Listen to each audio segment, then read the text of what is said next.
it's everyone's goal, you know, that picks up a baseball and a mitt when they're a kid. This afternoon, a lifelong dream will come true for Nick Turley. He'll make his major league debut. He was drafted in the 50th round, probably a long shot certainly to get here, but he's here and he's ready to pitch the final game of a 3-game series with the Twins in position to get a sweep. And Twins baseball on Fox Sports North is presented by State Farm. It's another gorgeous afternoon here in the Bay Area. Dick Bremer along with Bert Blyleven, and the Twins have had a really good road trip, and they hope to make it a great road trip. And we're all curious what we're going to see today from left-hander Nick Turley. Well, it's taken him a long time, 10 seasons in the minor leagues, part of those with the San Francisco Giants. So Nick Turley, a left-hander, he's had a coming off a start a little while ago, his last start in Rochester, 15 strikeouts. You can see the big breaking ball, but he knows the importance of getting ahead with a fastball. So Nick Turley, congratulations. Hopefully it's a good one here this afternoon. And we hope that he'll be comforted in knowing he's got a great defensive ball club playing behind him. The Twins have a chance to finish off a 7-3 West Coast road trip. Twins baseball on Fox Sports North is presented by Toyota. Tested, trusted Toyota. Toyota, let's go places. By CenturyLink, connecting you to the power of the digital world. By Sanford Orthopedics and Sports Medicine, for the everyday competitor in all of us. And by Dodge. Test drive a Dodge Challenger or Charger at the Dodge Drive and Discover sales event going on now.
San Francisco, I like it. I spent a lot of time playing for the A's and lived in San Francisco.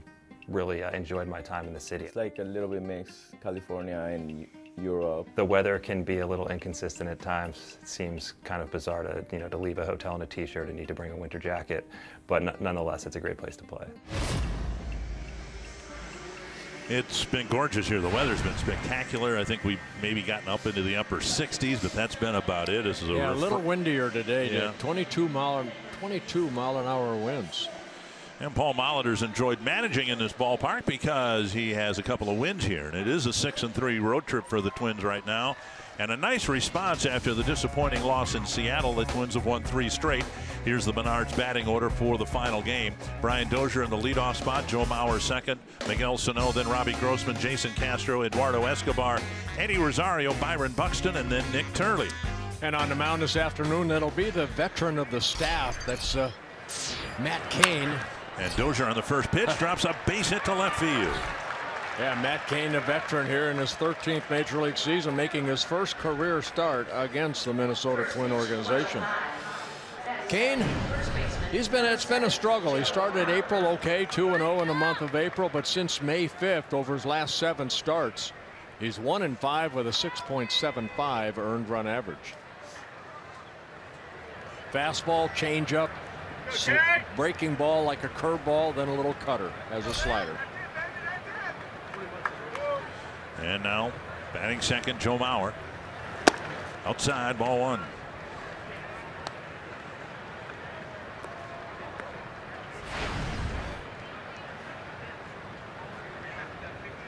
Mauer at 284. Different lineup for the Twins today. Kepler is out. Not in the starting lineup. Outside, and now it's 2-0. And Joe didn't start in yesterday's ball game. Came to play first later in the ball game when Paul Molitor made a couple double switches.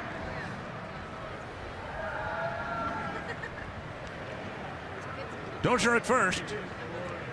And checked right away by Cain. Well, there's been 10 stolen bases off of Cain this year in 13 attempts. Nick Hundley catching him here this afternoon as Buster Posey is at first.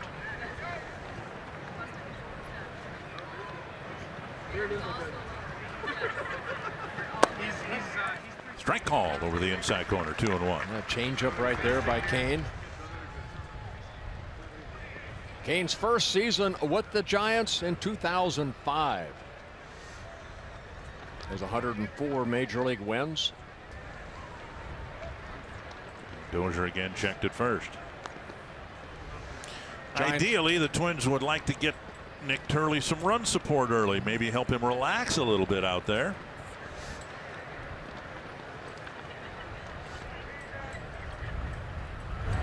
Now outside, 3-1 with Sano on deck.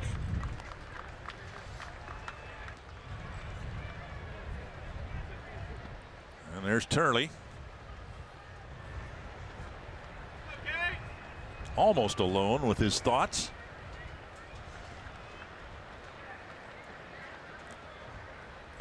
Mauer lifts it foul over by the tarp.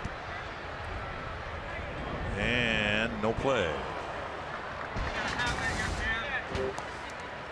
Oh, Matt Cain, a big thing for him. He had elbow surgery back in 2014. He's been on a disabled list 8 times over the last 3 seasons. So he is at the beginning of his career from 2005 to 12, very, very solid, but over the last 4 years, not as good. And in a way, his season this year reflects his whole career. He got off to a good start this year. He was 2-0 with a 2.30. 5 games into his season. There goes Dozier, and Mauer taps it to short. Dozier will gain second base, and Mauer thrown out at first base. On the 3-2 pitch, Dozier taking off, probably stays out of a double play, and he gets into scoring position. Northland Ford defense for the Giants, and they've got a different look today too. Slater in left, Gorkys Hernandez in center, and Hunter Pence in right. Kelby Tomlinson is the shortstop. And Nick Hundley doing the catching. Tomlinson kind of held his ground there at short with Mauer bouncing one. He had not committed to covering second base, and he, as a result, was able to make the play on that ground ball. Here is Sano.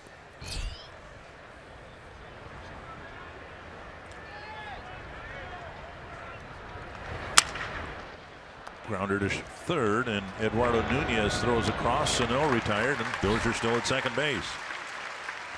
We'll bring up Robbie Grossman. Yeah, Sano right now 0 for 9 in this third game of the 3-game series here in San Francisco. Not Mauer, of course, but both Dozier and Sano put the first pitch in play. And we'd be surprised if Grossman does that. He's had a good road trip, getting the batting average up to 270. Very good OPS, on base plus slugging percentage. Down and away, ball one.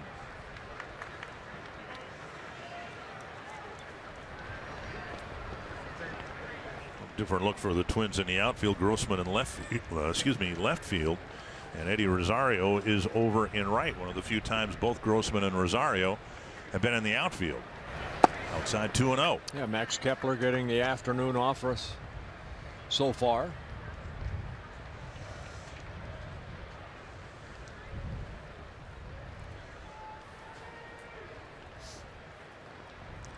Two and 0 to Grossman.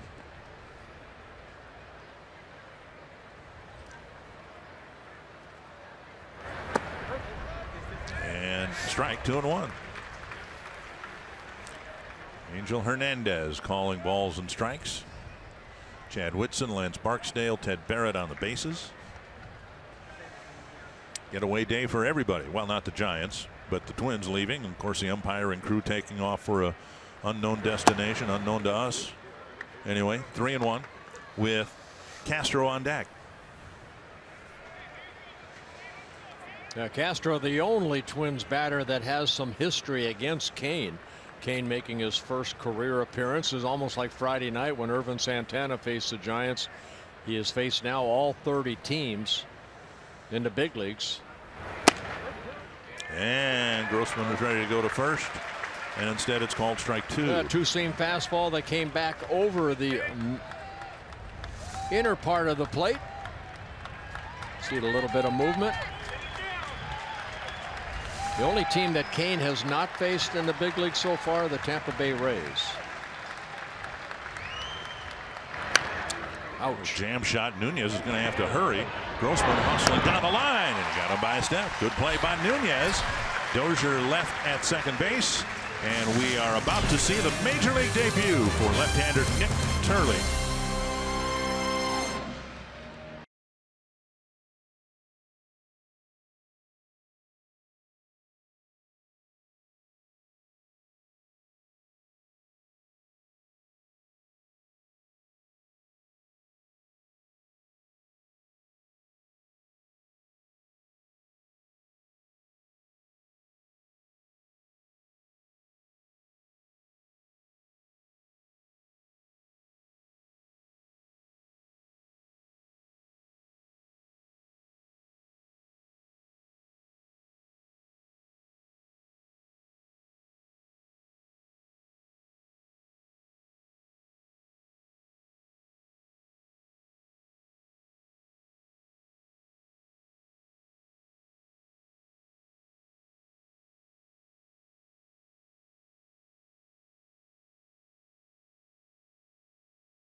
The Twins organization in October of last year.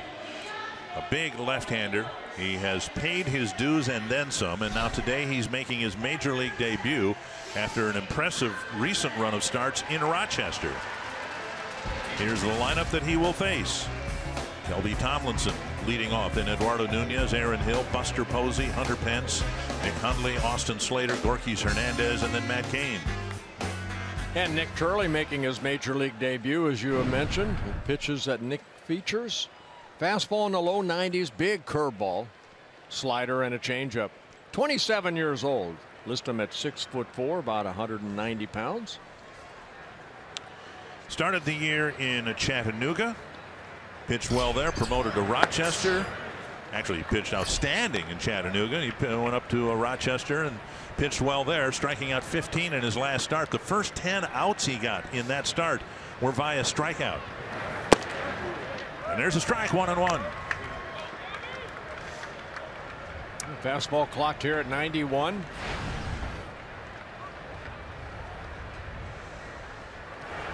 Up high, 2-1. A 94-mile-an-hour fastball. Big frame.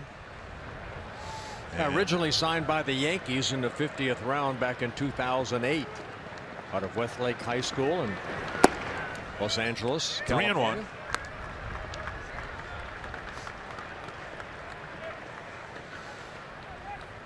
A lot of innings pitched in the minor leagues. 748 in a third innings. And a liner to center. And Tomlinson's aboard with a leadoff single. Northland Ford defense for the Twins this afternoon. And again, a little bit of a different look. Grossman's in left, Buxton's in center with Rosario in right field. Sano at third, Escobar at short. Dozier and Maurer on the right side. Jason Castro working with the seasoned minor league veteran yet rookie major league pitcher Nick Turley. Here is Eduardo Nunez.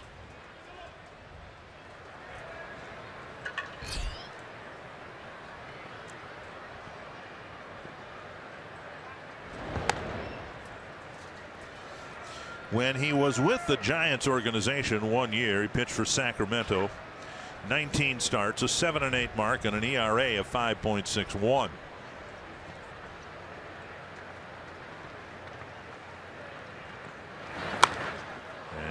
Peeled back over the Twins dugout.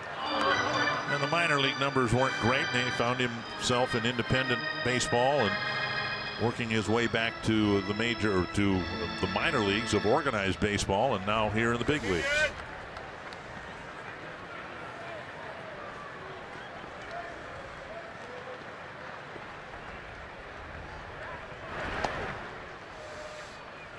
Turley in his minor league career, 48 and 45, 3.50 ERA, 134 starts. Did some relieving, 165 total of minor league appearances. 3 complete games, 1 shutout in the minor leagues. 1 strike to Nunez and inside, 1-1. I asked him yesterday why this year, why did things come together for him? Why was he able to turn a corner this year? And he said better control. Now, control never really a big issue for him, but he has tightened things up both in terms of limiting his walks in the minor leagues and control in the strike zone. 1-1. Grounder. That's a fair ball. Hugging the line and down by the bullpen. Up and over the bullpen mound. It'll be a double. Second and third. Nobody out.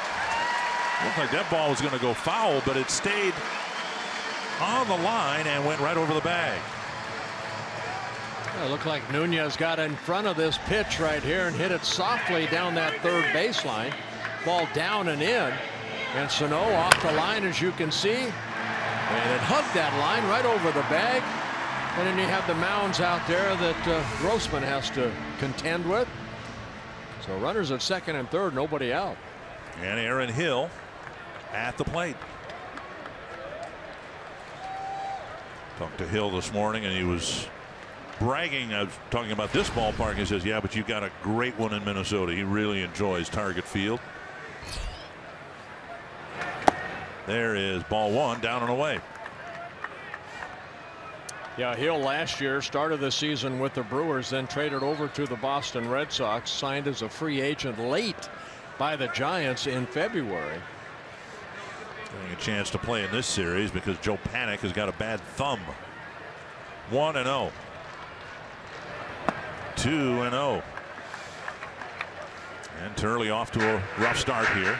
Yeah, Hill, 35 years old, came up with the Toronto Blue Jays. Also spent time with the Arizona Diamondbacks before Milwaukee and Boston. He's an all-star for the Blue Jays in 2009. Nunez asking for something from the bench, maybe a wrist guard to put on.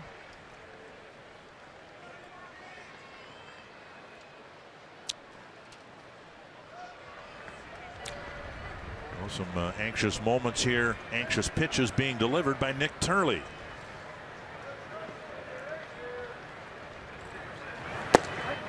There's a strike. Hill hitting only 178, but he finds himself hitting third in the lineup and in the first inning at bat here. Chance to do some damage. Yeah, Hill's always been a pretty good contact type hitter. Doesn't strike out much. And now low, 3-1. Buster Posey on deck. Well, you wait this long to get your first major league start. Of course, you're going to be very nervous out there. A base hit and a double doesn't help out. 12 pitches so far, only 5 strikes.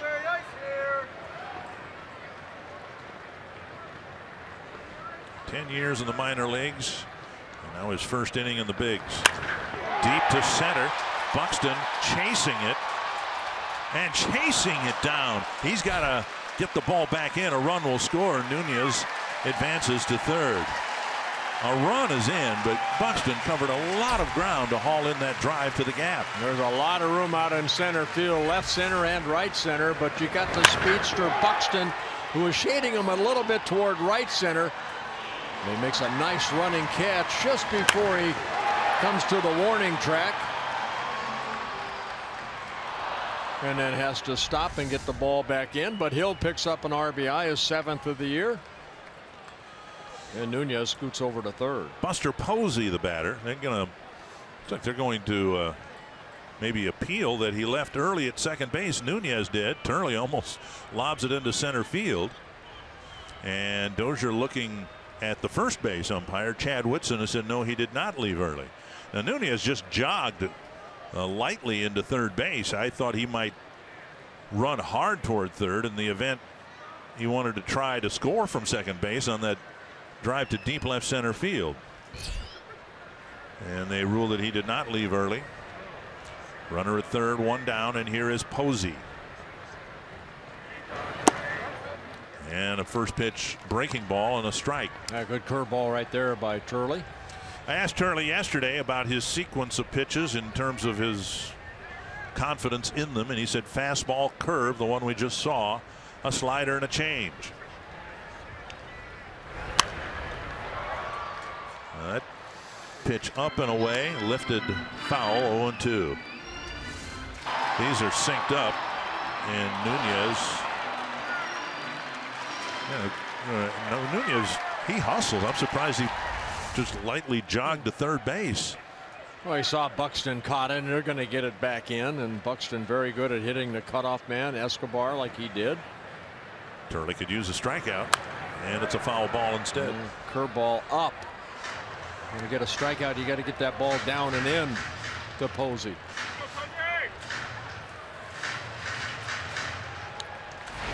Posey, National League MVP in 2012. One of the 3 years they won the World Series here, 2010, 2012, 2014. Giants were World Series winners. Mauer with a nice pickup. He'll go to the bag. Another run will score, but Mauer, who's shown great range going to his right, makes a great play this time going to his left. 2-0 San Francisco, and let's check in with Audra Martin. Guys, it's time for our car scoop from the clubhouse. A few weeks ago, Nick Turley made an adjustment on his off-speed pitches, and Paul Molitor says that that's been the biggest key to his consistency and his dominance lately. And even though it's been a really long road trip, Molitor says the guys came into the clubhouse today with a ton of energy, and that makes him confident in their chances of getting some early run support for Turley. And he admits that there's been some pushback from the 4 outfielders because of having to share time, but his response is, I'm glad that they're unhappy that they're not playing. It certainly beats the alternative. Guys. Thank you, Audra. The guy who's kind of been left out on a regular basis is Eddie Rosario. But he's in the lineup today. Foul back. And it's 0-2 now to Hunter Pence. Rosario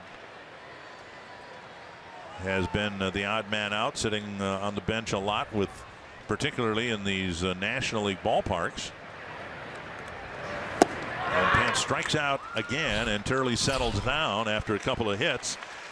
The Giants get a couple of runs. It's 2-0 early.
the #1 selling brand in the Twin Cities.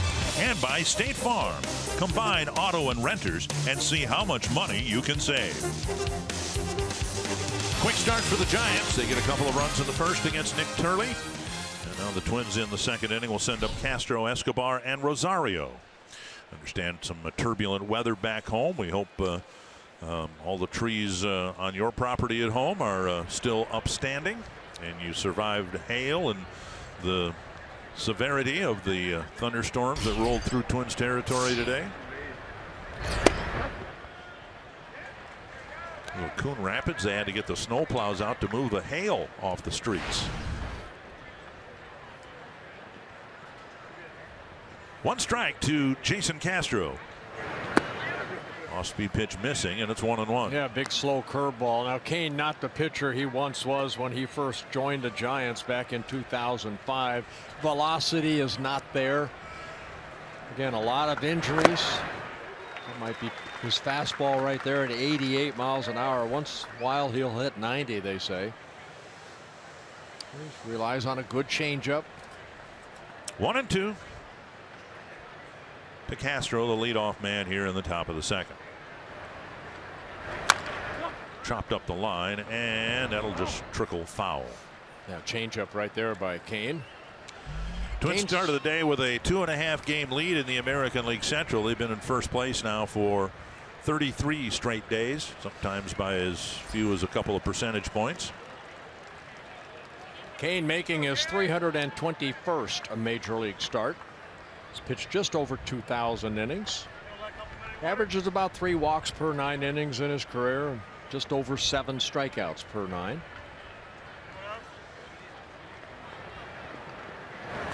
Driven to right field, but hanging in the air for Pence. Now backpedaling a couple of steps, 1 away.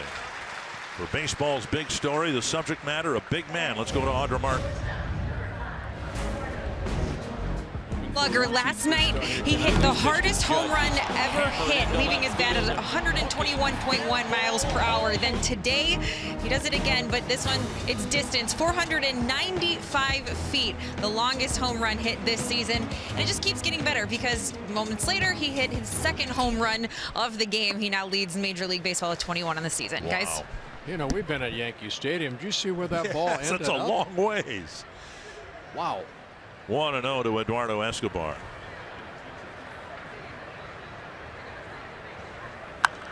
Lifted foul this morning, talking with the former Giant great Will Clark, and he was remarking about Vargas's home run yesterday, and the distance really didn't do it justice. 471, but it was a line drive at 471. It wasn't a high fly ball.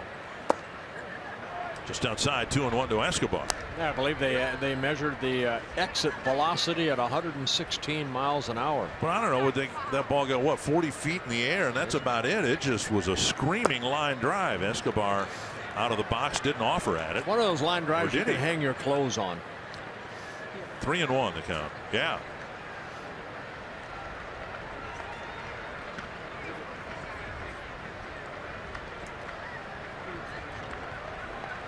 Fouled back. Well, Will Clark says, you know, people don't realize how rare it is to hit a ball that far on that low a trajectory. And you see where that ball was, about knee high, so all Vargas did is just drop the barrel of the bat and see the power he generates. Drive to right field, and Eduardo Escobar sends one out. And the Twins are on the board. Great at bat for Escobar as he hits his 5th of the year. And his 2nd as a left-handed hitter. So Escobar gets one of the 2 back that the Giants put on the board in the bottom of the 1st. Came close to getting that into McCovey Cove. It looked like it hit a railing and bounced back. Ball down almost the way that Vargas hit. Dropped the barrel of the bat, got some airborne on that ball. And it's a 2-1 ball game. And now Eddie Rosario, and he takes strike 1. 8th home run that Kane has allowed, this being his 13th start.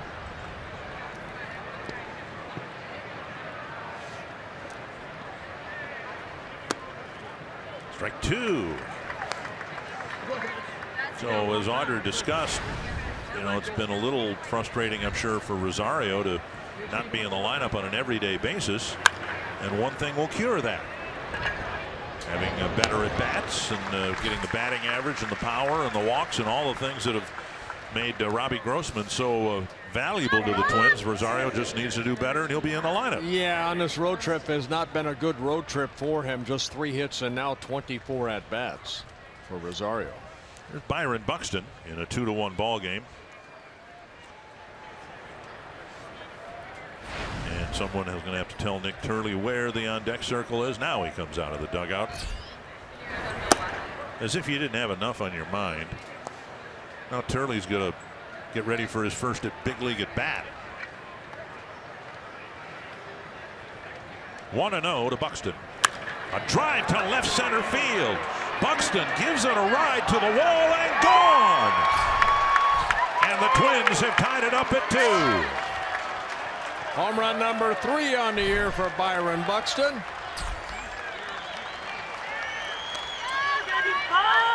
They got it airborne, the wind blowing out to left field, and the ball just kept drifting. A breaking ball. Buxton goes down and gets it in the air. The ball flies out of the ballpark. Slater goes back. For a second I thought he was going to be able to catch it, but went up about 8 rows. And now Nick Turley. Down and in, ball 1. We were told before the game Turley is using Irvin Santana's bat. Irvin or Danny Santana's bat? That's up the line, and he put it in play. He's retired, but he's got a new ball game with the Twins homering twice to tie it at 2.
Extended run of competitiveness and championships in recent memory. It was defense that spurred a really good run for the Twins. Outstanding Gold Glove defense at first base and center field. Doug Minkiewicz won a Gold Glove in 2001. Torrey Hunter did in 2001. And now the Twins defensive club highlighted with great plays in the outfield by Byron Buxton and also by Joe Mauer at first base.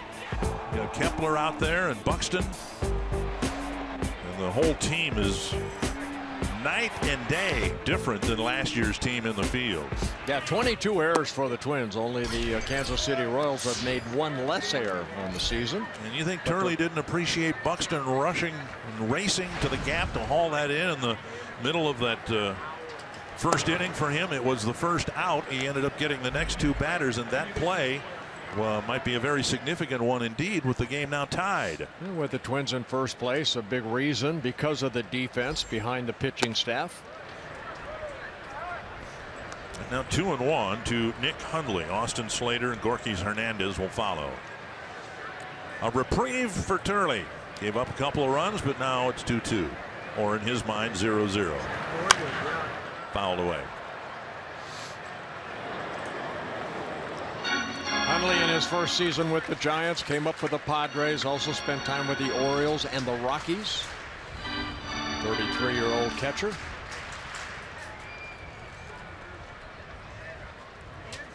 Two and two.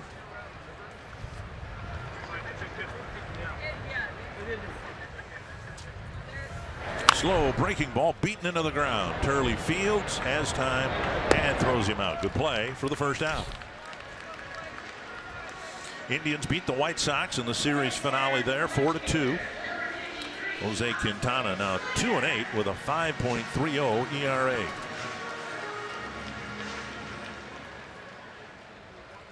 One down. Here's Austin Slater.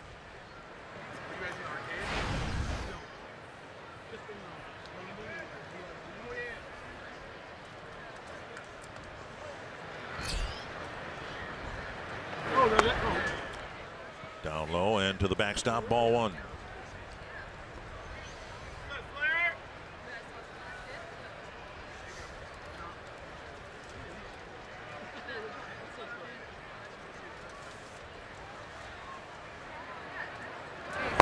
And now 2-0.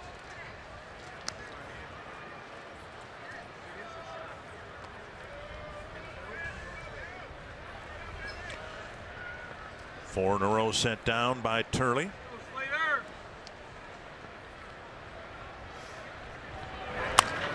The left field hit pretty well.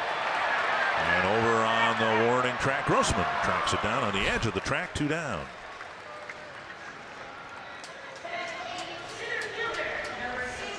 Paul Molitor was asked yesterday whether he would have been able to endure what Turley has endured to get to the major leagues. In Paul's case, and in your case, you signed and then you blinked your eyes and you were in the big leagues, and this guy had to wait 10 years. Paul said he didn't think he could do what Turley has done. Stay after it and be persistent and put up with the hardship and all of that. All the bus rides, all the different places you have to go, getting released a couple times, playing independent baseball to try to fulfill your dream. And part of that dream is on the mound here today in San Francisco. I just thought it interesting here when we think of Paul as a baseball lifer, but if it hadn't happened as quickly as it had for him, he said no, he would have found something else to do. I think he told me once he was thinking about being a school teacher. How about you? I mean, if it had taken you 10 years to get to the big leagues, you think you still would have stayed with it? Don't know. It took me 2.5 months. So yeah, that's what I mean. You signed, you blinked, and you were in the big leagues. Yeah, but if not, I was set to go back to junior college and probably get into law enforcement or be a fireman. Yeah, that always interests me. I respect those people, what they do. And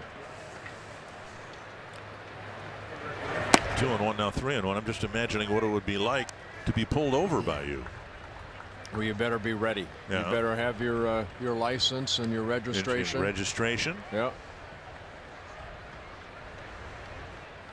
Law enforcement.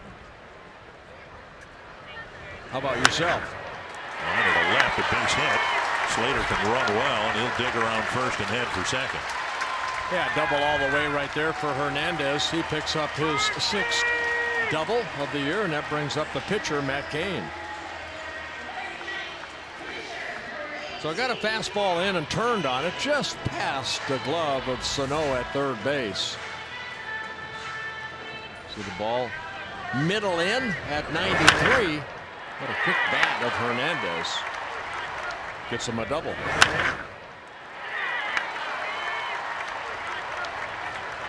And Hernandez at second. And now Cain, swing and a miss. Cain is 2 for 17 this year, 1 sacrifice bunt and 11 strikeouts.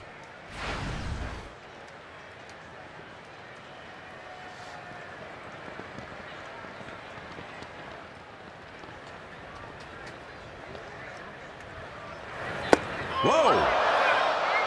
That was pretty. Off the roof of the Giant dugout and then into the crowd. The wind kept pushing that bat. farther and farther to the end of the dugout. This is a Tony Oliva bat swing right there. Let it fly. Well, looks like everybody's okay. Thank goodness. See a little girl sitting right there. She still didn't know what that was. 2 strikes. Turley trying to strand Hernandez at second base. Got him. Well, Turley comes back with a shutout second inning, and we are 2-2 going to the third.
Sports North is presented by Northland Ford.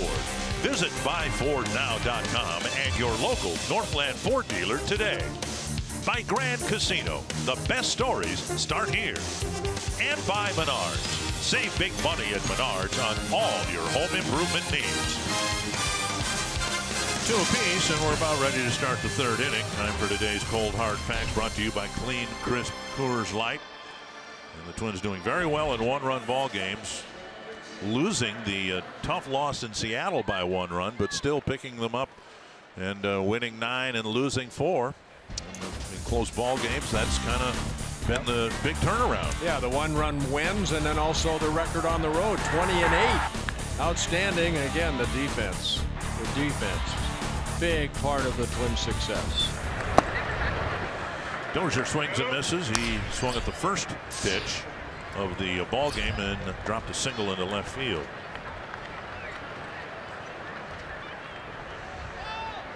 Twins are also 8-5 in 2-run games. 1-1. Dozier, Mauer, and Sano.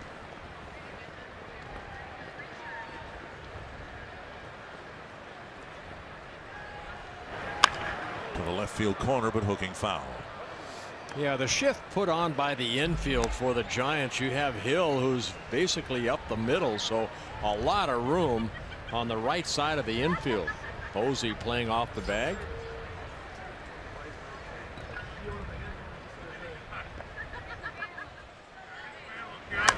And foul over the Twins dugout. Yeah, Brian Dozier, you know, you get the scouting reports where his hits are, where he usually hits the ball, and very seldomly does he hit the ball towards second base and to right field. Foul back. And then I think you also go by the pitcher. You know, Kane not overpowering, so Brian's going to have a tendency to more pull the ball than he is take it the other way. It was interesting, after Dozier fouled the pitch over the Twins dugout, Hill moved over a few steps, recognizing that Brian may have been trying to take a shot to the right side, so he moved over a few steps. And now off the plate, 2-2.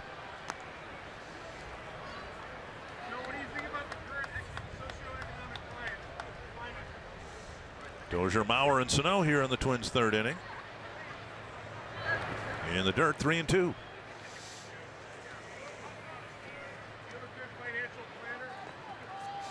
Well, Matt Cain making his 13th start of the season for the Giants.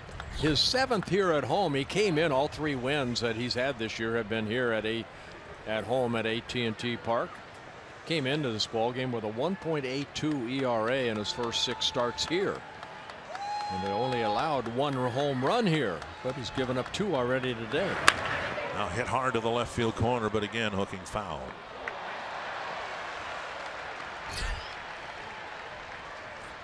Twins will be done playing by National League rules for a while. Their next interleague series coming up at the end of July when we come back to California to play the Dodgers. Up and away. That's a nice walk taken by Dozier, and he's aboard to start the 3rd inning. Took a high breaking ball. Twins fans, if you can't catch the games on TV, you can stream them live on your mobile device with Fox Sports Go. Download the app, take Fox Sports North and Twins baseball with you wherever you go. It's been a fun season so far. The Twins in first place right now by 2 games.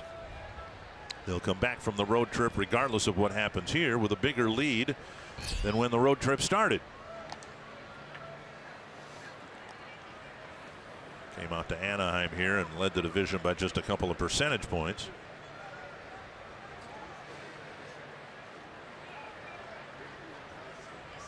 Mauer hit a weak ground ball to short his first time up. Dozier was off with the pitch. Squaring to bunt. See if that brings Nunez in a little bit. He was playing a deep 3rd base. And it does. He's, right now at least, about 8 feet closer to home plate than he was on the prior pitch. Now he's stepping back a little bit.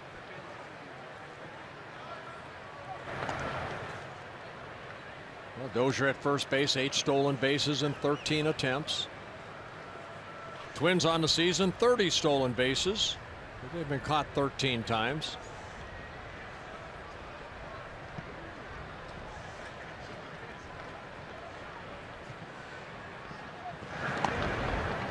As I mentioned earlier, 10 stolen bases against Cain in 13 tries. He's trying to keep Brian close.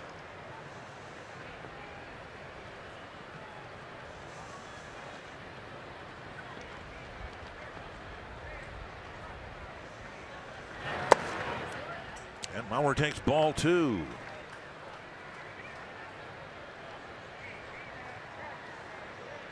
.43 pitches, 25 strikes for Cain.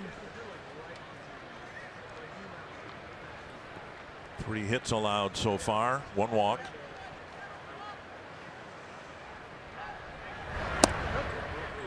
And strike called 2-1. They went with a breaking ball. Joe with a glance back at Angel Hernandez. Take a look at the breaking ball. Right there.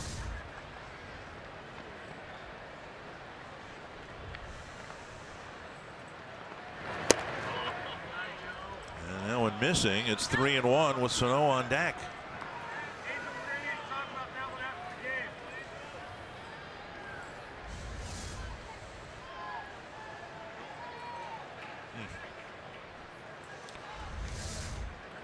Inconsistent strike zone. And now Mauer takes a walk. First and second, nobody out. A pair of walks to start the 3rd inning. Leadoff walks, other walks, you're asking for trouble. Especially with the guy coming to the plate. Yes, and looking for his first hit here in San Francisco. Would be a good time right here.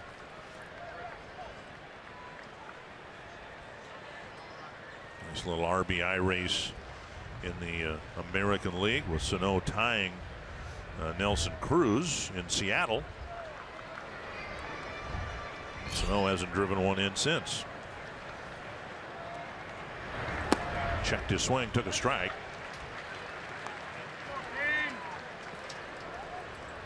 Cruz hasn't driven in a run since the Twins left Seattle either. Yeah, they're the American League leaders in runs batted in. Aaron Judge creeping up. Yeah, if you're a pitcher and you get the video of Sano, you have to go fastballs in, breaking balls away. First pitch, breaking ball away. Strike two. Fastball middle in.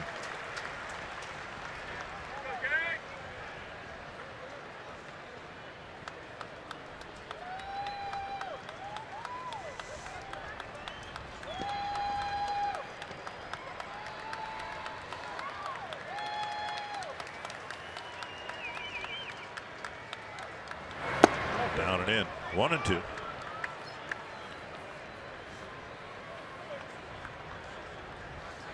Cain's had 6 double plays turned behind him this year.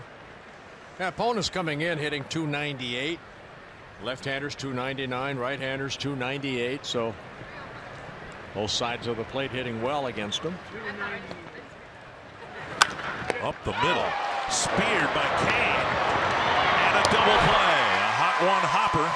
And Cain put the glove down on the right spot. 2 down. Yeah, nice defensive play by the pitcher, Cain. Sano hit it sharply, but a one hopper back to Cain.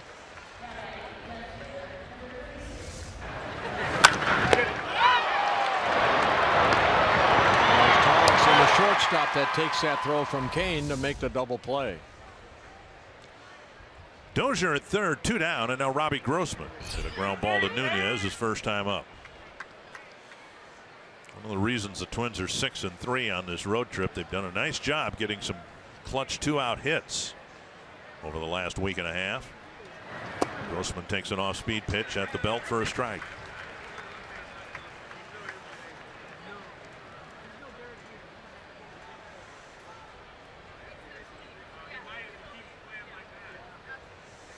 Sano stewing about that at bat a little bit. A squirted foul, 2 strikes.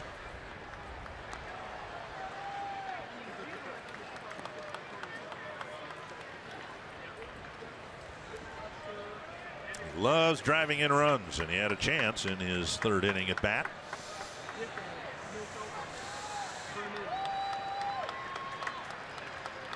Cain trying to pitch around the 2 walks to start the inning. Hundley with a nice catch on a pitch in the dirt. 1-2. First interleague series we played out here, you and I did games at Candlestick Park. That's long gone now. It was windy and cold.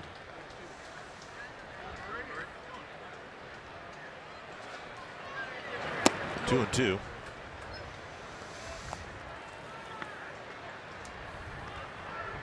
Again, the Twins have been out here, but this is the 4th time the Twins have been here in San Francisco. We've been here 3 times in a row without the Giants making a return trip. The only time the Giants have been in Minnesota, 2005. There's strike 3. Grossman is retired. The Twins leave Dozier at third. It's still 2-2.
To accommodate Nick Turley's start here today, the Twins had to option Randy Rosario. And Rosario with a couple of games in this on this road trip, and I don't think we have seen the last of Randy Rosario. No, he came up from Double-A, so they're sending him down to Triple-A. And then a designated right-handed pitcher, Drew Rosinski, who was with the Twins earlier this year, for release or assignment to open up a spot on that 40-man roster. And Turley, 36 pitches, 22 for strikes, couple strikeouts, giving up 3 hits. Ball 1.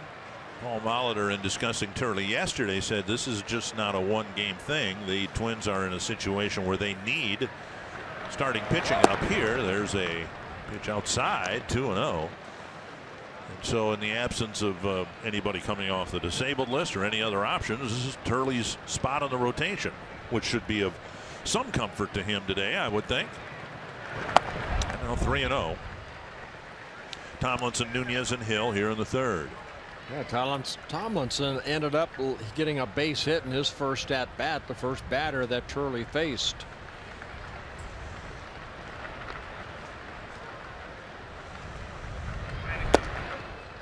Again, he said that the biggest reason he turned things around this year, better control. He's had a couple of 3-ball counts.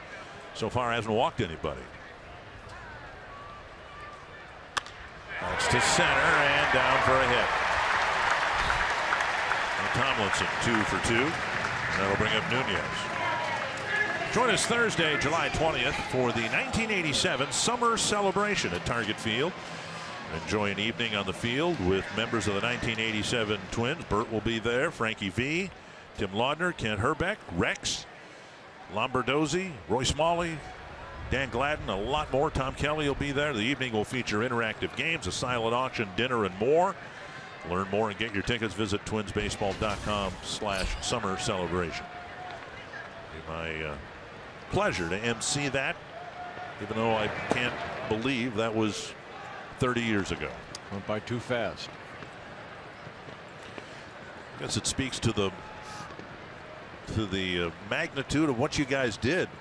I think everybody's memories are so vivid about the games and the celebration and everything surrounding that whole season that it just can't seem like 30 years ago to most people. Driven to right, and Rosario's got it, makes the catch. A well hit ball off the bat of Nunez. Yeah, good concentration right there by Rosario, and that's what we've seen. You know, these guys playing good defense. As soon as that ball was hit, Rosario's going to his right and made a nice catch. Nunez hit the ball sharply. When you think at the start of the year last year, regularly the Twins would have Miguel Sano in right field and Oswaldo Arcia in left, and this is a much more athletic outfield. Aaron Hill will bat. He hit a drive to left center field. Buxton had to run nearly 100 feet to make the catch. It was a sacrifice fly, but it was a great catch at the end of a long run that not many center fielders could make. Yeah, Hill ended up getting an RBI in a sacrifice fly. See if he can get a double play ball here.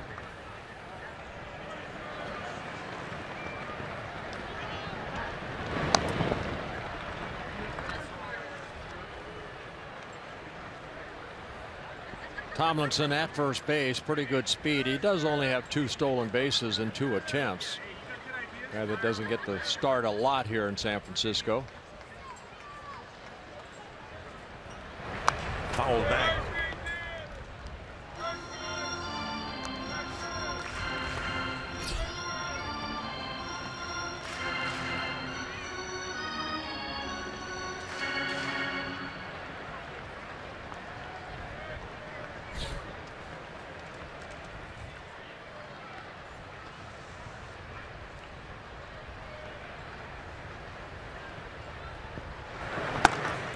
Turley's acquisition by the Twins, yet another example of why fans should pay close attention to transactions made in the offseason.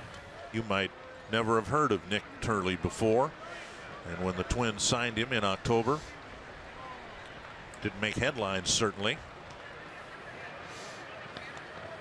There goes the runner, and the pitch bounced wide of third, but yet here he is in the middle of June, and to the extent the Twins are in a pennant race, he's pitching a big game in the middle of a pennant race. Well, he signed a minor league contract just trying to keep his career going, and it's panned out.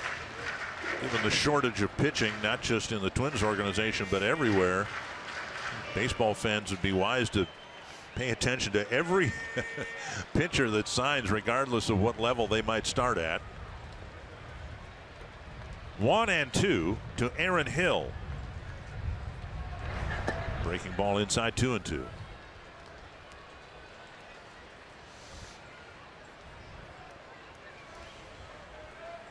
What do you think so far? You know, he's had this is his 12th batter faced. He's given up 4 hits. Showing a good fastball, you know, 92, 93 miles an hour. The curveball a little inconsistent right now. Pitch count a little bit high after 2+ innings. Breaking ball, tap foul. But so far so good. Just got hurt in the first inning with the single and the double to lead off the ball game in the bottom of the first for the Giants. Signed in 2008 with the Yankees, was with the Yankee minor league system for 7 seasons, and then came here in the Giant organization for a year. Then he went to spring training with the White Sox in 2016. Last year was released. And he just got a strikeout, his 3rd of the ball game, on a check swing from Aaron Hill. And last year, after getting released, he signed with the Boston Red Sox. They released him in July, and then he played independent ball. So there's that good breaking ball right there, down and in. And Hill unable to hold up. Buster Posey, the batter, he drove in a run, hitting a hot ground ball.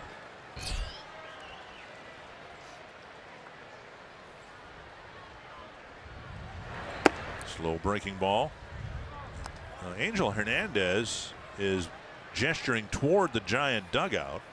He did before the first pitch and then again afterwards. And I don't think he's motioning to the ball boy, so I don't know if he's getting some. Might be getting some feedback on Hill, you know, ask for help. Right field line, long run for Rosario, a long run, and he gets there.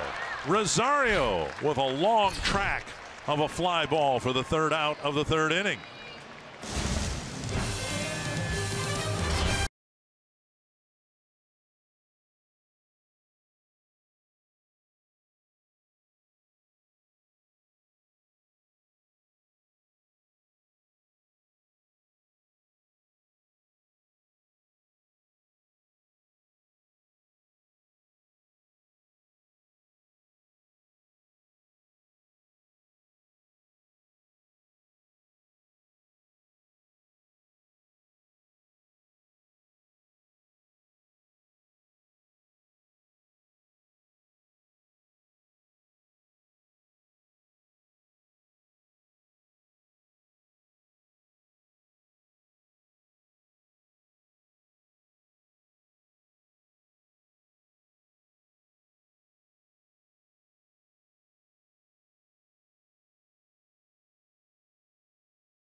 Yeah, it's been an exciting road trip. The double play, Pujols hitting number 600, and then Santana's shutout here the other night. Those are my top 3 on this trip.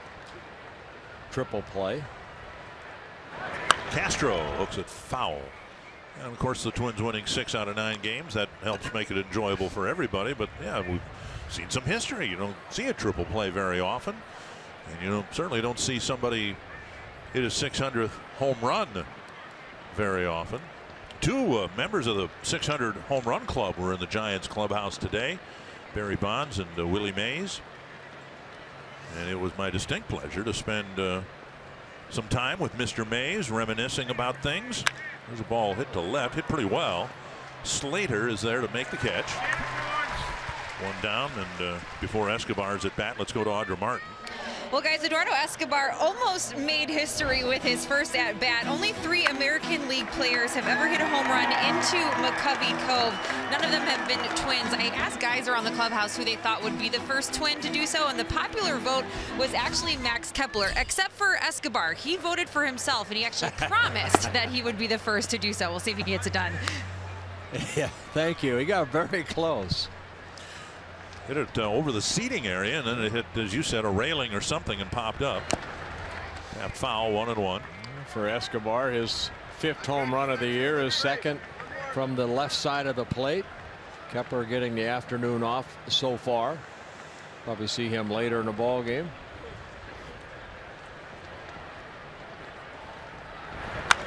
Liner to center, and Escobar has his 2nd hit. A 1-out single. Both balls hit here in the 4th have been hit sharply.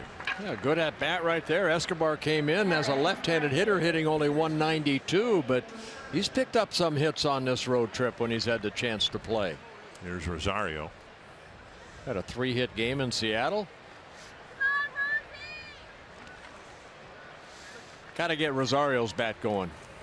It's been a little bit of a struggle on this road trip for Eddie. Average down to 250.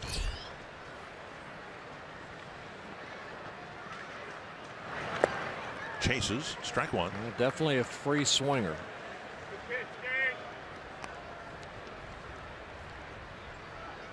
See the last 10 ball games hitting under 200.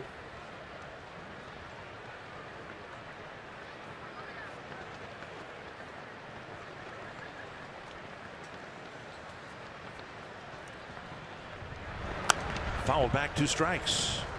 A couple changeups to Rosario, 1 in the dirt. 1 out over the plate that he just fouled off. No, Angel Hernandez meeting the ball boy 2/3 of the way toward the Giants dugout. Can't run out of baseballs. 2 strikes.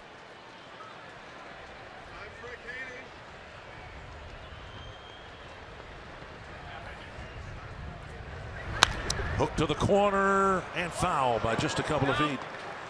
Yeah, speaking of baseballs, I think there's between there's 14 to 18 dozen baseballs that are rubbed up for games.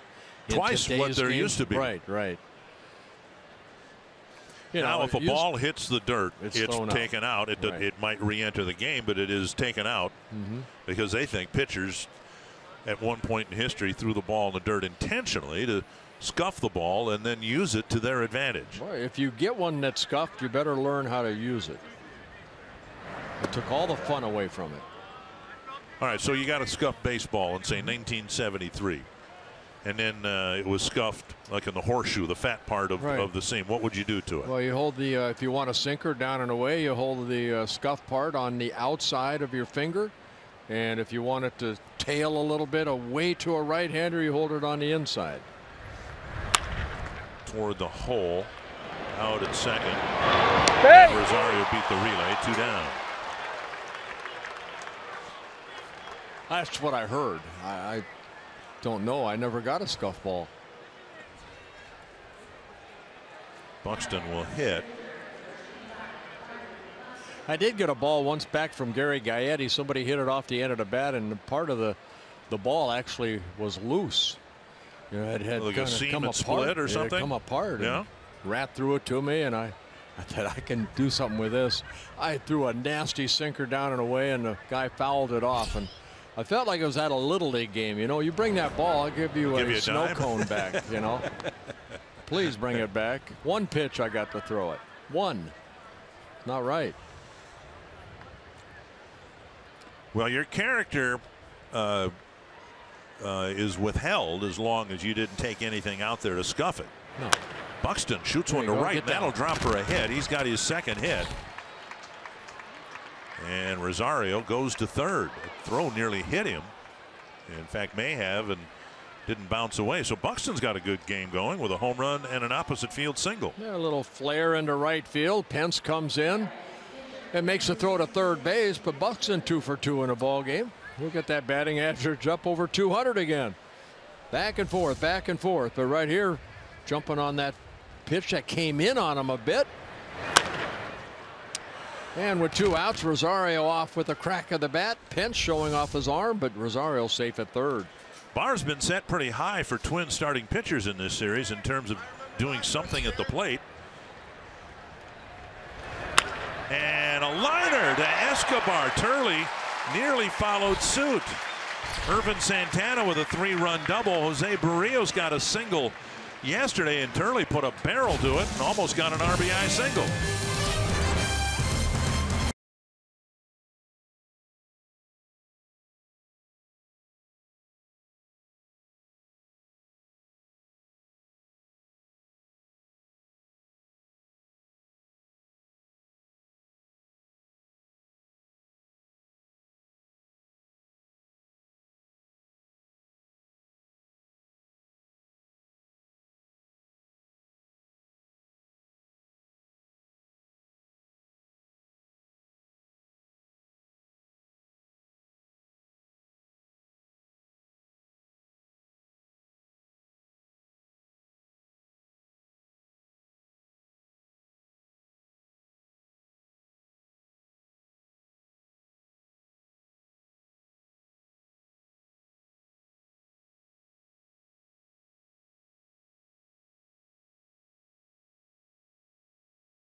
Kepler back, leaping and making the catch on a warning track. Way to go, baby. Hooking away from Buxton, but he dives and makes the catch.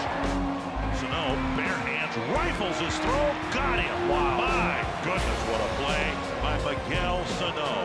Dozier with another nice play to his left. Take a bow, Brian Dozier, and leaping and making the catch in center field. And that, in a nutshell, is how you go 9-4 in one-run ball games. A series of extraordinary plays, both in the infield and the outfield. Yeah, I don't even think we showed Joe Mauer, and he's played great at first base. Rosario, last inning alone, had to go to his right, made a nice running catch, and then ended the inning with a nice running catch over by the foul pole. Hunter Pence will lead off the fourth. And just as an aside regarding the Gold Glove candidacy of specifically Buxton and Mauer, Kevin Kiermaier was the still is the two-time defending Gold Glove winner in center field. They named 3 outfielders. He just happens to be a center fielder. Kiermaier's going to miss a couple months with a broken hip. And so one would think someone other than Kiermaier would win the Gold Glove this year. Kiermaier also committed some errors in center field this year. And you can see fractured right hip on an awkward slide at first base. A feet first slide, obviously.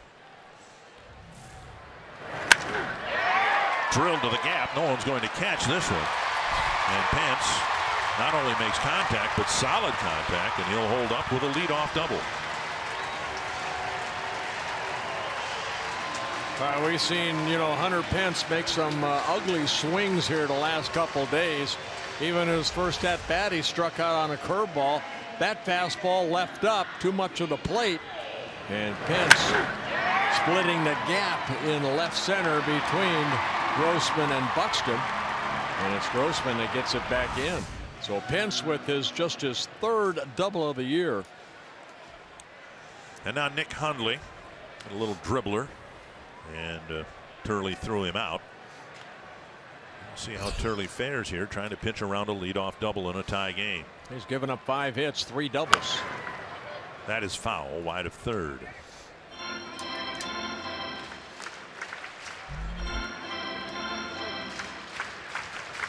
Giants got a couple in the first against Turley. He's settled down since then. He hasn't had a 1-2-3 inning. Pitched around a 2-out double in the second, and Tomlinson's leadoff single in the third.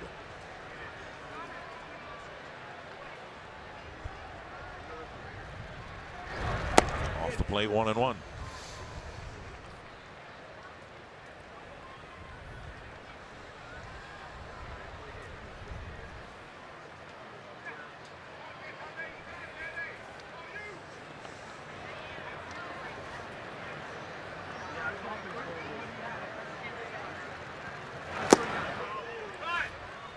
Good fastball there. 1-2.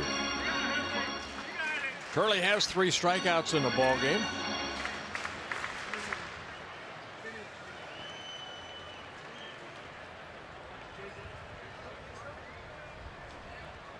Heading account.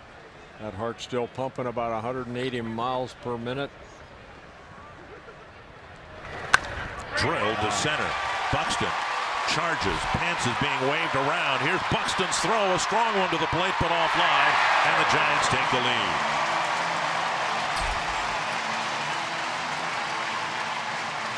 Pence scoring from second on a sharp single off the bat of Hundley. Yeah, we've seen a couple fastballs that he's left up here. Turley has, and Pence took advantage of it. Then Hundley right there taking advantage of it, picks up his 10th run batted in.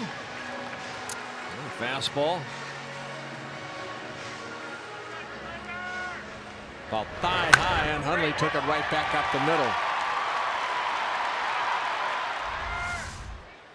Austin Slater will hit.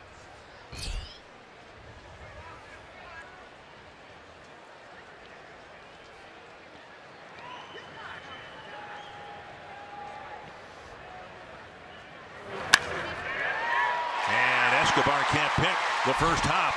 A sharp base hit. Buxton firing to second base, and it's a double for Slater. And the Giants stinging the ball against Turley here in the fourth. Yeah, that ball was smoked right there. Escobar tried to get it on that short hop. It got by him. And Slater, with very good speed and good hustle, gets into second. His first double in a Giants uniform in his rookie season. Another fastball. This one left up. That ball got past Escobar in a hurry. We've seen Slater can really run, and he was thinking double all the way. Infield in now, about halfway, with Gorkis Hernandez, the batter. He doubled his last time up.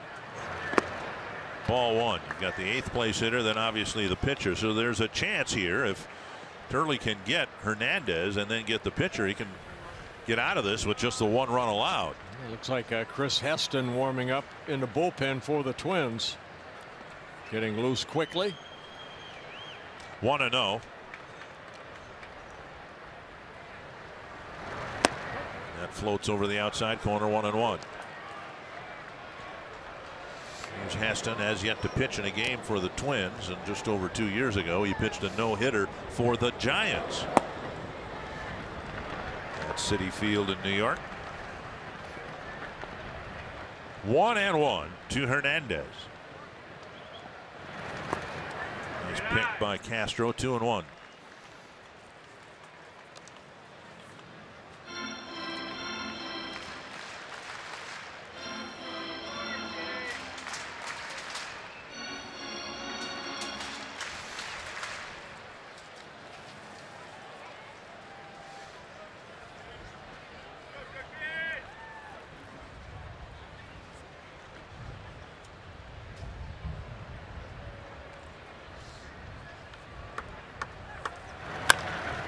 Sano thought about it and then fired to first. One down. Nice and now play the by pitcher. Sano. Yep. Chase Hundley back. He had no place to go right there, but Sano did give him a look and then makes a throw over to Mauer. That's one thing we've seen from Sano at third too. Most of those throws hit Joe in about the chest area. You know, not too often Joe has to pick a ball from Sano at third. So a big out right there for Turley. Now the infield creeps in even more for the pitcher Kane, who went down looking his first time up. Swing and a miss, strike one.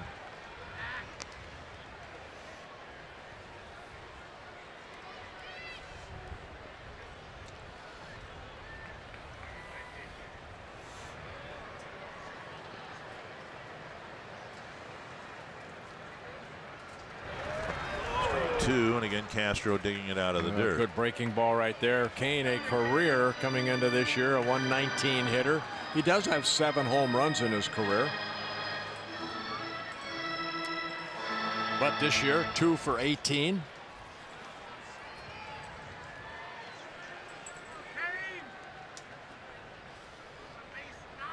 Need a strikeout here.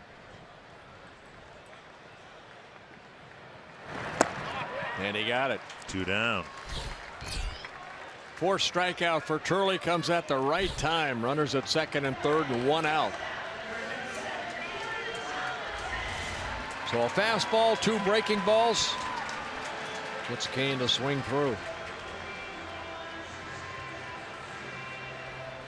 Now Neil Allen out to talk to Turley about Tomlinson here, both at bats. He fell behind, ended up throwing a 3-1 fastball that Tomlinson got for base hits. Scored in the first, left at first in the third. And Turley's, I think, made an impression. You know, he hasn't walked people. He's had some 3-ball counts, but you know, if he can get out of this inning with just 1 run, as we mentioned, the Twins are looking for starting pitching. This was Hector Santiago's spot on the rotation, and the Twins hope that the 10-day DL will be enough to get Santiago's shoulder ready to go again. But talking 14 games in 13 days and 36 games in 35 days for the Twins. Just 1 off day between now and the All-Star break. Well, the reason that the Giants are where they're at, 16 games in 4th place, 14 games under 500, are situations like this. They have just not been able to get the big hit so far here today. 1 for 5 with runners in scoring position, in the series just 1 for 13. Only the San Diego Padres in the National League have scored fewer runs than the Giants. Strike 1 on breaking ball. Turley to Tomlinson. And now a foul off the mask of Castro. And it's 0-2. Yeah, now ahead in the count. Again, his first 2 at-bats, he fell behind Tomlinson 3-1. Came in with a fastball. Tomlinson got a base hit. So Turley looking to work out of this jam that he's put himself into. Other than Kane's at bats, the strikeouts have come on breaking balls to Pence in the first, and on a check swing, Hill in the third.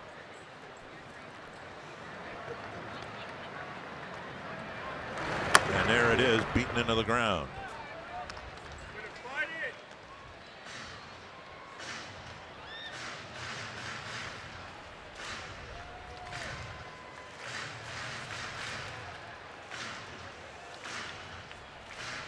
Big spot here for Turley. He's had to pitch under duress from the first inning on, particularly here in the 4th, trying to keep this a 1-run game. I remember in yesterday's ball game, Barrios, couple innings, 3rd and 4th inning, pitched under duress and able to just give up 1 run between those 2 innings. And that's what made an impression with Will Clark. He was here watching the game. He thought the kid did a very good job. He called him a kid. I call him Mr. Barrios.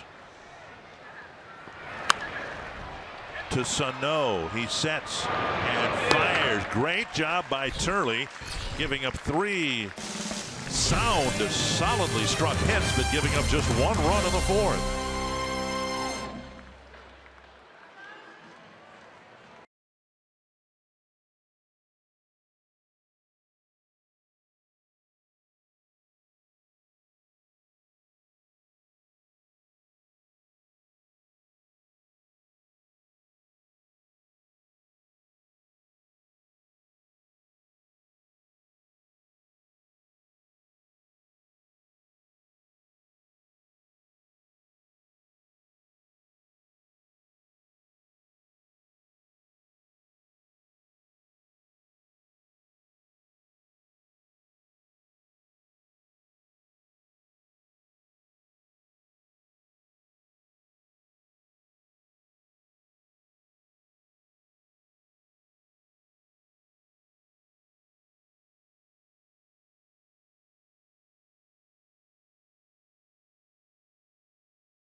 looking for a 3-game sweep. He's looking for a 3-game sweep. Got the boonie hat on, Twins shirt, and the broom around his neck. It's been a good road trip, and if the Twins can somehow go home 7-3 on this trip, it would make quite a statement, I think, about, especially after the tough loss in Seattle the other night. Tough to rebound from those, but if the Twins could rebound from that loss with 4 straight wins on the road, that's pretty impressive. Here's Dozier leading off the 5th, and he takes up and away. Now 2-0. The Twins head home after this ball game. 4-game series against those Mariners you were talking about. And regardless of what happens here today, let's see if the Twins can play better at home. 3-0. Well, Kane has a couple walks. They were back-to-back walks of Dozier and Mauer in the 3rd inning. He has 1 strikeout.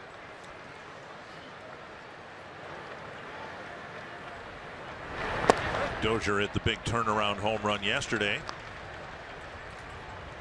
putting the Twins in front for good. 3-1. Mauer and Sano will follow. And Dozier takes a walk, leading off the 5th. Let's get caught up with the Twins trying to cover up the second Giant lead. Well, the Giants were up 2-0.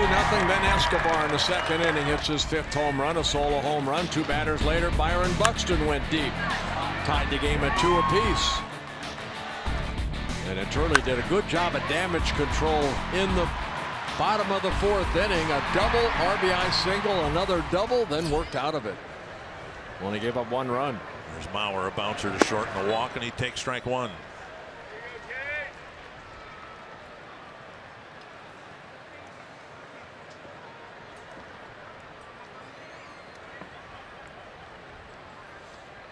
Yeah, Nunez playing back again.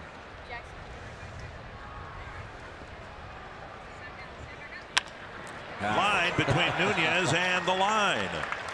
Dozier takes a big turn. He'll hold up at 2nd, and another good start to the 5th inning. That's good hitting right there by Joe Mauer. A pitch out over the plate. He just lined it past Nunez at 3rd. And Sano coming up here in the 5th inning in the same spot he was in the 3rd. 1st and 2nd, nobody out. And it is assumed that Sano will be going to the All-Star game, and who knows, if the lead holds, he'll get voted in by the fans. Well, you see where he ranks on 3rd basemen in the American League this year. 1st in almost every category. If not 1st, 2nd. See if he can go thumpity thump here and put the Twins in front. Tried to. Strike 1. You can vote today for Miguel Sano and other Twins. You can vote tomorrow. Vote for the 2017 All-Stars with the Esurance MLB All-Star ballot. Vote at twinsbaseball.com/vote and catch all the excitement of the 88th MLB All-Star game presented by MasterCard July 11th live on Fox. I will be watching that. I'll be going to it. Are you going this year? Yes, I am. My wife Gail and I. Popped up. And back is Hundley. Has no play. In an official capacity, or you're just going? Just going to go. Oh, it's in the state of Florida. So, yes, okay. in Miami. And Kane gets ahead of Sano, 0-2. Love going to the All-Star game. I've been to 6 of them, I believe. Never in an official capacity. 2 strikes to Sano. Just where else are you going to go to see the best players in the world? In one spot, in one game. I was talking with Willie Mays earlier today. He was reflecting on the '65 All-Star game. The first one played in Minnesota at Met Stadium. And Gene Mauch, the National League manager, said that he, Willie Mays, could make the lineup for the National League. And he said, well, if I get that chance, I'm going to hit leadoff so I can get as many at-bats as I can. And sure enough, he led off the game with a home run against Milt Pappas. Checked his swing. Yep, 2-2. Said he wanted Hank Aaron to hit behind him and Willie Stargell to hit immediately behind him. And then he said after that, I didn't care. There's a lot of Hall of Famers in that '65 World Series. Goodness. There's a check. Roberto Clemente didn't start. Guess Willie didn't like him. Drilled to center, but right at the center fielder Hernandez. Well hit ball. Dozier trying to advance. Here's the throw, and in trying to advance, Mauer will go to second. Not a good throw right there by Hernandez in center field. You have to hit the cutoff, man. And that allowed Joe Mauer to tag up at first, go halfway, and then when that ball was airborne, Mauer got into second base. Just good base running, a productive out, advancing the lead runner, but because of the throw, both runners move up. Yeah, you see the rainbow type throw allows Joe to slide in safely. So a mistake by the center fielder for the Giants, Hernandez. See if the Twins can take advantage of it. They're going to appeal that Dozier left early. And the second base umpire making that call. Earlier the Twins tried to appeal at second base. Grossman, the batter, he's 0 for 2, was called out on strikes in his last at bat. Giants will play the infield back up the middle at least, so they'll concede the tying run.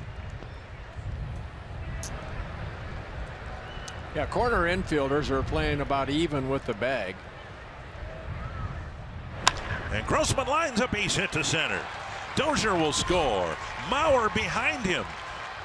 And this time the throw hits the cutoff man, and Grossman delivers a 2-run single, and the Twins enjoy a 4-3 lead. How about Robbie? Robbie doing a good job right there. You know, the mistake by Hernandez allowed Mauer to go to second, and right now he's the go-ahead run. Bruce Bochy out to take out Kane on his way out. So a big 2-run single by Robbie Grossman. RBIs number 20 and 21 on the year. And Matt Cain gets into the 5th inning, gets 1 out. Twins have touched him for 4 runs. Cain's pitched awfully well here in this ballpark with a 1.82, but the Twins get some big hits. And now Nick Turley's got a lead, and it's just a question of how big the lead will be when he takes the mound in the 5th.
San Francisco, we don't really play there a whole lot. I played there a few times. One of my favorites, easily. The park is, you know, in the middle of downtown. It's incredibly accessible. It's a great ballpark, right by the water. It's a little sneaky cool out there, a little cold. It gets a little cold at night, but it's a great ballpark. Great atmosphere, fabulous place to play ball. Agreed, but I'm a little disappointed. Joe Mauer talked about it being cold here. Joe's a Minnesota guy. Why wouldn't you like to play here tonight? Another, you know, spectacular capacity crowd. 519 consecutive sellouts here at AT Park.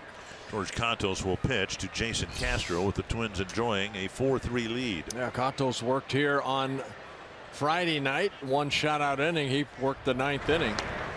Good fastball, mixes in a hard slider, occasional curveball. Through 12 pitches, 6 over the plate. It's our 3rd time here, and every time I walk up to our vantage point, which is spectacular, looking at the bay and this gorgeous ballpark by the bay. I can't help myself. I think, you know, we had the timing been a little bit different or maybe a little bit better. And we all love Target Field. We marvel at what a great job they did, but we could have had a ballpark like Target Field on the banks of the Mississippi River if the timing had been just a little bit better, where the Guthrie Theater now is. 1-0, and now a strike to Jason Castro. A good hard slider there by Catos. Evens the count.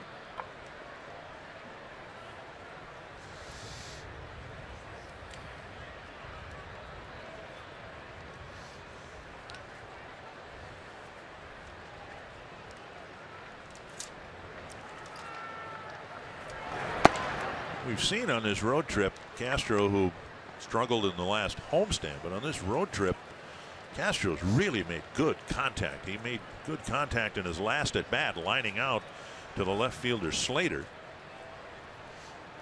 But maybe, well, I guess it was towards the end of the homestand Castro started making more frequent and more solid contact. Fouls this one back. Well, he was right on that fastball right there and fouled it straight back.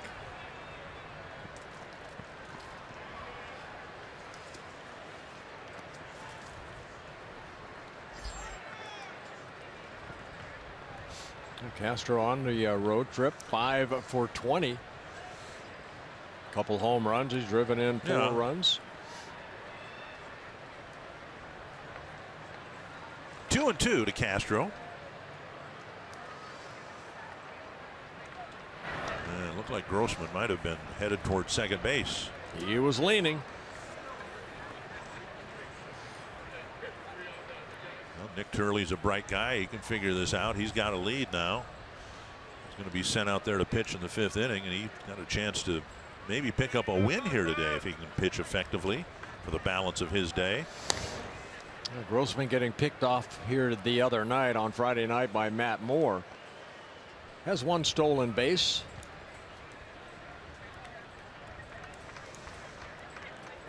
Castro still strikes out a lot. I wouldn't think Grossman would be going here. Got a pretty good lead at first base. And there he goes. And the pitch down, and it is a called third strike. Grossman steals second. Castro looking back at Angel Hernandez in amazement. He thought that pitch was either down or away or both. Grossman gets a stolen base. Well, he went on the right pitch, kind of a breaking ball right there that clips the outer part of the plate. Yeah, it was a good pitch. Straight over the top type curveball. And Hundley's throw up the line. So Grossman gets into scoring position, his 2nd stolen base of the year. Well, yesterday Chris Jimenez stole a base, and he stole a base because Twins had done their prep work and realized how long the pitcher took to get rid of the ball to home plate. That's how detailed things are these days. Don't see the Giants very often. I understand he also got the game ball, the game-winning ball that they give out after the ball game. They give it to Jimenez for that stolen base. Had a lot of fun with that. His 4th career stolen base. Escobar with a home run and a line drive single so far today, and he takes off the plate 1-1. Yeah, Eduardo's had 2 very good at-bats. His 5th home run in the 2nd inning, and then he lined a base hit in his last at-bat. Goes off of the starter, Matt Cain. There's Jimenez and his speed. Giving those legs a break.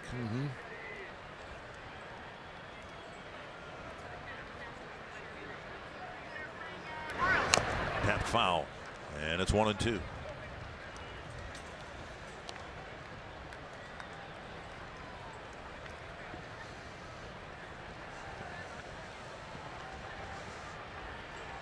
Turley.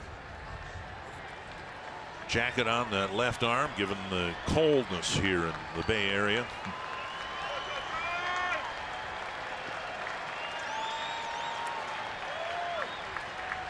Hoping that Escobar can deliver a 2-out hit here.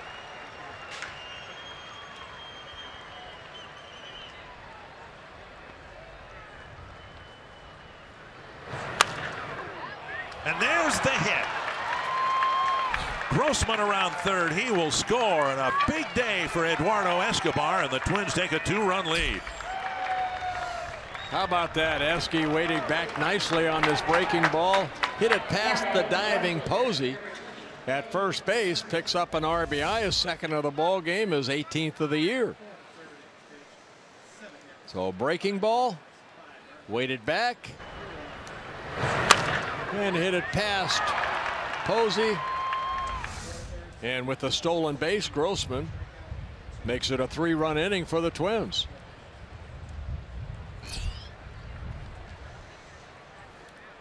Here's Rosario. Outside, ball 1. Yeah, run charge to Matt Cain, so his line 4 1/3 innings, 7 hits, 5 runs, all earned. Paul Molitor spends a lot of time looking at video to help him put together a starting lineup. And there was something about the matchup today that led Molitor to start Escobar at short rather than Adrianza. And that one is past Posey into the right field corner. Escobar around second on his way to third. And the Twins aren't done yet with Buxton coming up and runners on the corners. Yeah, of course, Buster Posey usually behind the plate. You know, they're trying to save his legs a little bit by playing him at first. But that ball, I think, probably should have been caught. But Posey just kind of reached out his glove and it got by him. So Rosario will take it, his first hit. And as good a day as it's been for Escobar, it's been a good one so far for Buxton. He's got a couple hits. We'll see if he can deliver here. Twins have 3 in the inning. And who knows, Turley may bat yet again this inning in the top of the 5th. A bunt, and it hit him in the box. That's what Angel Hernandez, the home plate umpire, is saying. And I don't believe this is a reviewable play. And Bruce Bochy is going to come out and ask. Take a look right here. Squares the bunt. Where does the ball hit him? Well, his front foot is still in the box. Right. But I don't believe this is a reviewable play because it is in front of the umpires, which of course adds to the frustration for Bruce Bochy, because if it's right in front of the umpires, why can't they make the right call? But I think Angel Hernandez made the right call in this instance. It appeared that Buxton's left foot was still grounded in the batter's box. Yeah, we'll take another look. Clearly it was. Watch the left foot hits him right there. He's still in the batter's box. Well, Buxton tried the element of surprise with a bunt single. Now 1 strike. Popped up 2 strikes.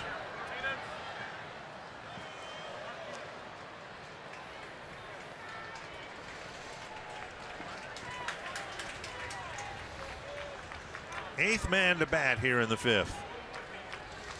And much like the momentum swung when Barrios was on the mound and pitched out of a jam yesterday, maybe the same thing has happened here today. Well, it all started with that leadoff walk to Dozier. Buxton swings and misses. Rosario is off with the pitch, and the Twins lead 2 but score 3 to take a 2-run lead.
Don't forget at Twin home games, you bring your Circle Me signs. You may find yourself on the Minnesota Lottery winner circle where you could win $100 worth of lottery scratch-off tickets courtesy of the Minnesota Lottery. The Indians have already won their ball game today. Twins trying to make it a sweep over the Giants and stay 2.5 games in front of Cleveland in the American League Central in advance of a week-and-a-half long homestand that will start tomorrow night. I think a very short leash right here for Turley starting his 5th inning of work, because when he went out to the mound, Chris Heston went right to the bullpen, and he's still throwing down in the bullpen. So again, Turley knows what's up here. You have to pitch 5 innings to qualify for a win, and Turley leading by a couple of runs. As memorable as this day is, it would be a lot more memorable for him if he could get the win in his major league debut. Well, 70 pitches right now, 45 for strikes, so good strike to ball ratio. He has not walked anybody. He has 4 hits, excuse me, 4 strikeouts. And Nunez asks for time. It'll be Nunez, Hill, and Posey. Nunez with a double and a line out to Rosario in right field. So he's hit the ball hard twice against Turley.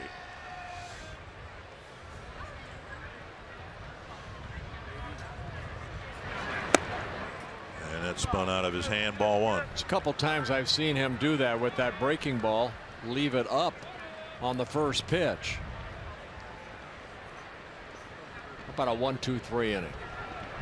And there it is again, 2-0. Of course, the Twins did send 8 men to the plate in the 5th. There was a pitching change in the middle of the inning, so he did have to sit there for a while. 2-0. 11 first pitch strikes of the 20 batters he's faced. Stroked solidly to left, deep, and 1 hop off the wall. Nunez has another extra base hit. He's hit the ball hard 3 times today against Nick Turley. While you fall behind an account, we've seen Turley come in with that fastball and exactly what Nunez was sitting on. So it's the 8th hit, the 5th double that the Giants have hit off of Turley. And Turley won't get the win today. Paul Molitor already making the motion as he comes out of the dugout. He'll bring Heston in. And Turley. So the leash was very short. That's not even a leash. It is dog day here. Heston will relieve Turley.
To make his Twins debut. Here's 3 things to know about Heston. He loves to fish. The biggest fish he's ever caught was a 150-pound sailfish. His favorite athlete growing up was Tim Hudson. He says it took him a bit to get over the shock of eventually becoming his teammate. And Friday was the 2-year anniversary of his no-hitter against the Mets. He says the key was command of his sinker. 11 strikeouts and only 3 hit batters kept him from the perfect game. Guys.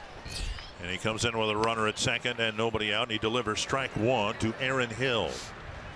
Yeah, Heston, 29 years old. We mentioned already that he came up with the Giants back in 2014, pitched the no-hitter in his rookie season the following year. Nunez bluffs towards third, and now time called at the plate. Heston claimed off waivers from the Dodgers on June 7th by the Twins. Yeah.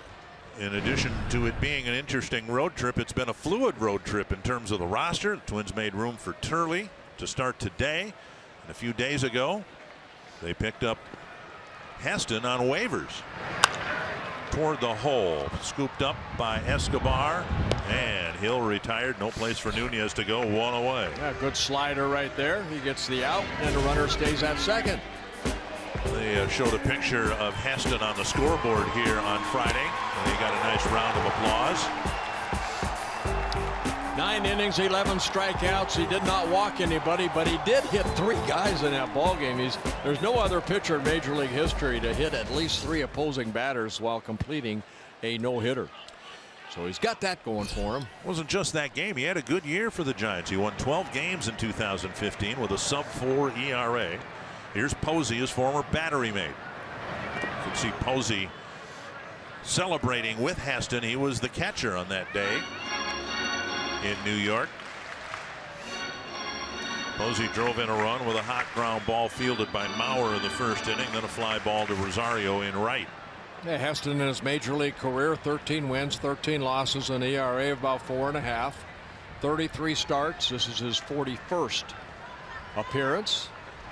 First for the Twins. Nunez to third, and the ball dropped by Castro. Nunez with a steal of third base, with the Giants down by 2 runs. Well, he got a great jump right there. Heston really didn't pay much attention to him, and Nunez steals his 17th base in 20 attempts. Now the Giants have only 32 now, and Nunez has 17 of those. Twins lead by 2, so they'll play the infield back here. Nunez runs well, and on a ground ball he'll very likely score. 1-1 to Posey. Swing and a foul, 1-2. Can't ask for more than what the Twins got from their bullpen yesterday, and that's our State Farm combination. 10 batters faced and 11 outs. Yeah, Duffy came in, got the double play, the first batter he faced to get out of the inning. Jose Barrios picked up his win, his 5th of the year. 1-2 to Posey. And wow. Heck of a catch by Castro on a pitch that might have landed outside the left-handed batter's box. Never in yesterday's ball game we saw Jimenez make almost the same type of block. And this time it's Castro that leaps to his right to be able to keep that ball in the glove. What a great defensive play. It's one of the reasons Jimenez got the game ball yesterday, because a 1-run ball game was a victory because of the great stop he made. This one down the line, foul. He left that breaking ball up, and Posey a little out front. So yeah, he got a stolen base, but the real reason Jimenez got the game ball was for his work behind the plate. Yeah, but I talked to him, Chris, and he said it was because of the stolen base. 2-2. Trying to establish himself as a 5-tool player, right? Well, at least 2.5. Pulled to right, foul. Here they are, and they are very similar in key spots with men on base. Both of them breaking balls landing about the same spot. Both catchers did a great job.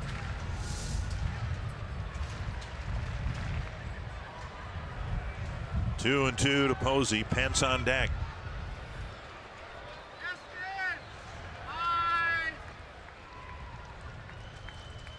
Slow breaking ball hit to left, a base hit. Posey drives in the run. And Nunez scores easily. It's 5-4. Yeah, Posey picking up his second RBI of the ball game. His 21st of the year. And that'll bring up Pence. Yeah, this is a hanger right here. The charge, or the run charged to Turley. So his line is done. 4+ innings, 4 runs all earned against him.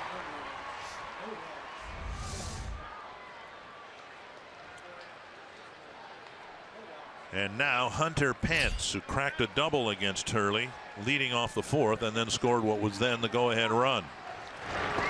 Another nice stop by Castro. Pence, after the game yesterday, was asked about his futile at bats, and he says he's just not seeing the ball well, and that was evident in facing Barrios. He struck out his first time up against Turley, then cracked a double, but that was against Turley, a left-hander.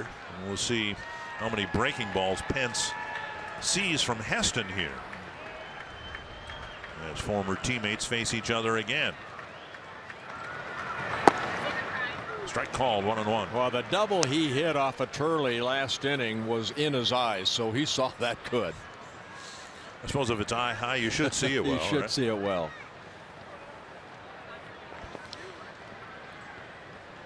And Heston now trying to get a ground ball hit at somebody. On the outside corner, 1-2. Yeah, that's 2 pitches, good pitches, down and away. Bruce Bochy changed his lineup based on what Pence said and what Bochy said about Pence after the game last night. I was kind of surprised to see Pence in the lineup today. 1-2. Another nice stop on the breaking ball, and it's 2-2.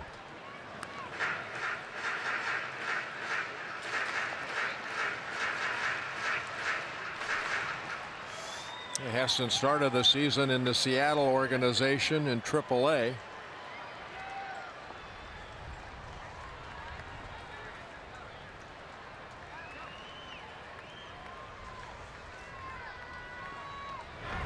And now 3-2.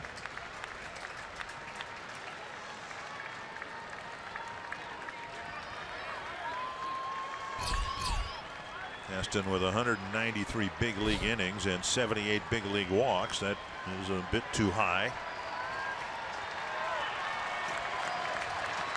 Doesn't want to walk the go-ahead run here, especially with the struggling Hunter Pence at the plate.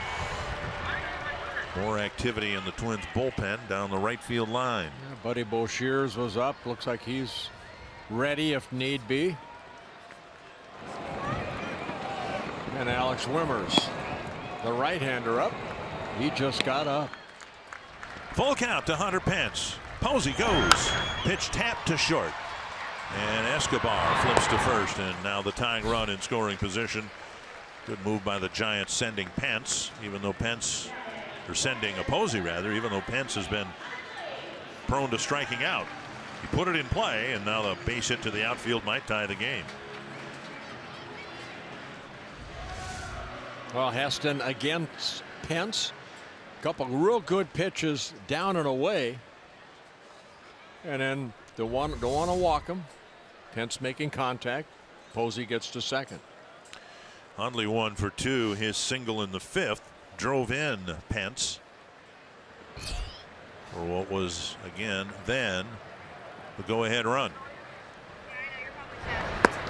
Down and away a ball.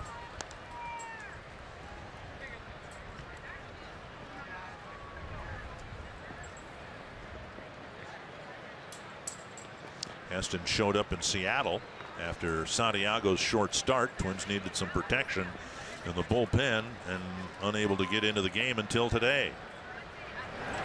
Popped up short left field. Escobar fighting the sun and making the catch. That was a struggle from the time it got up in the air. Giants get one and leave one. You're watching Twins baseball presented by State Farm.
lead as we go to the top of the 6th inning. George Catos still out there. He came in relief last inning, gave up an RBI single to Escobar and then a base hit to Rosario, but did pick up a couple strikeouts. Often you see it. Guy catches a big pop-up. And, well, it's Adrianza here. Yeah, pitcher spot. In the pitcher spot. Turley left, couldn't complete 5 innings, but did hit the ball twice and once hard, and it'll be Adrianza leading off the 6th inning. Adrianza started at shortstop in yesterday's ball game, went 0 for 4.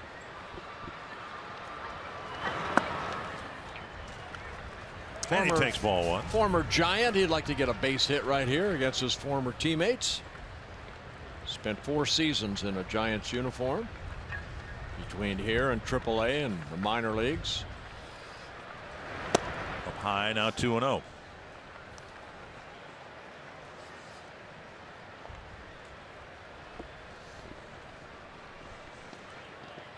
Adrianza then the top of the lineup. Dozier, Mauer, Sano, and the Twins hope a few more. 3-0 and not close. Catos in his 6th season with the Giants, part of the 2012 and 2014 World Series teams.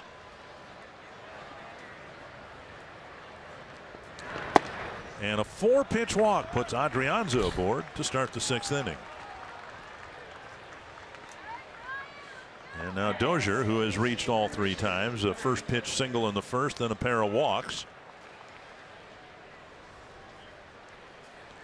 And now a bunch of creamed colored jerseys, uniforms are heading down to the Giants bullpen.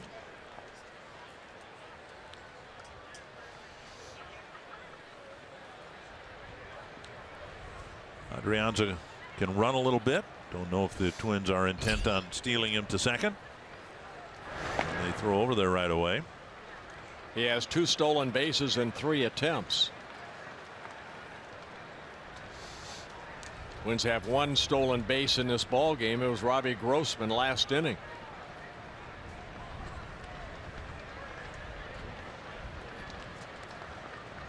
Adrianza extends his lead, and Dozier bluffs a bunt and takes a strike. Brian Morris warming up in the pen for the Giants.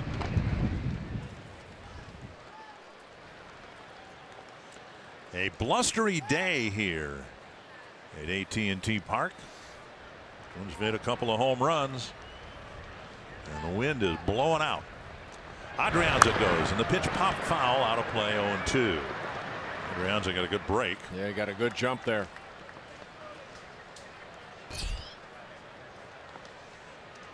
That's something they don't use here at that tarp. Well, it rains here, doesn't it? Not too often.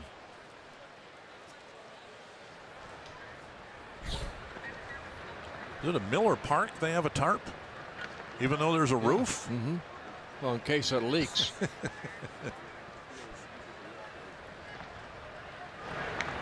Adrianza checked it first.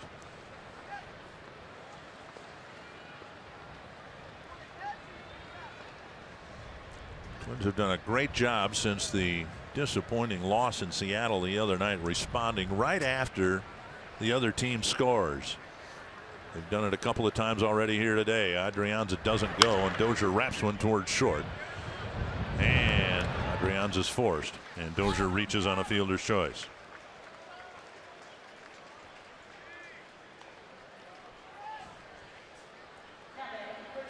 Kelby Tomlinson playing for the Giants, in part because Adrianza's with the Twins. Adrianza was the backup shortstop here for parts of 4 years.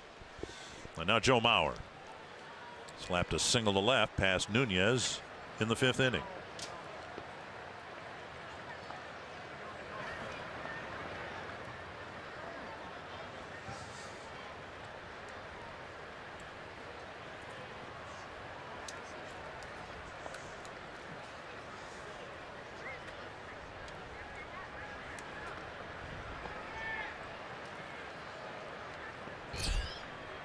Bruce Bochy there, former manager of the year. Won it a couple times. 11th season with the Giants. A long tenure with the Padres before that.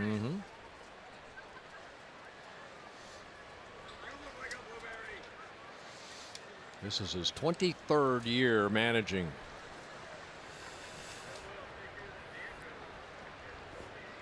Outside, ball one to Mauer. Yeah, Bochy managed the Padres from 1995 to 2006.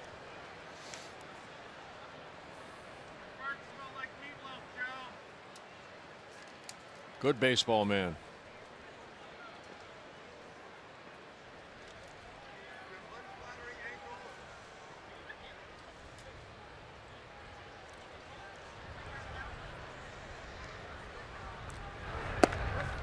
Strike on the outside corner. He and Ron Gardenhire were good friends and, of course, managerial opponents, and both had similar backgrounds. Both men, sons of military men.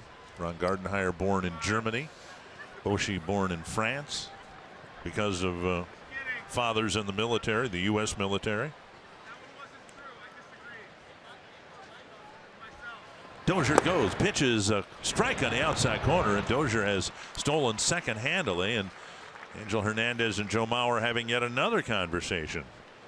Earlier in the game, Joe questioned a call, and Foxtrack showed it was in the strike zone. Well, Dozier getting a good jump right here. You see the high leg kick allows Brian a couple extra steps as he looks in and slides in safely. His 9th stolen base of the year.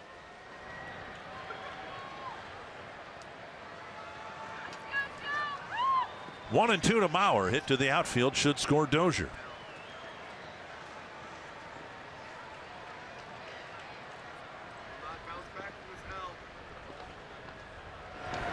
Down and away, 2-2.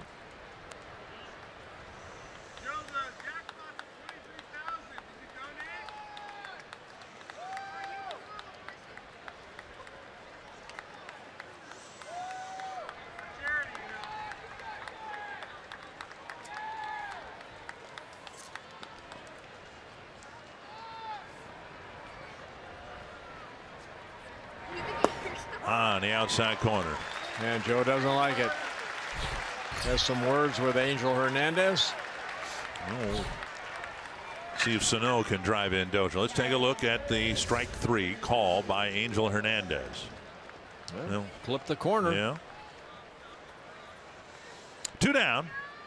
Well, Catos picks up his 3rd strikeout in relief. And Sano with another RBI chance. Came up with Dozier aboard and bounced to 3rd. First and second, nobody out in the 3rd, and he hit a hard comebacker to the mound that turned into a double play. And so far, his best at bat in terms of producing runs came in the 5th. First and second, nobody out, and Sano hit a fly ball deep enough to advance Dozier to 3rd. Hernandez's throw went to 3rd. That allowed Mauer to advance to 2nd, and then Grossman on the next pitch lined a 2-run single to put the Twins in front. 1 strike. 2 strikes.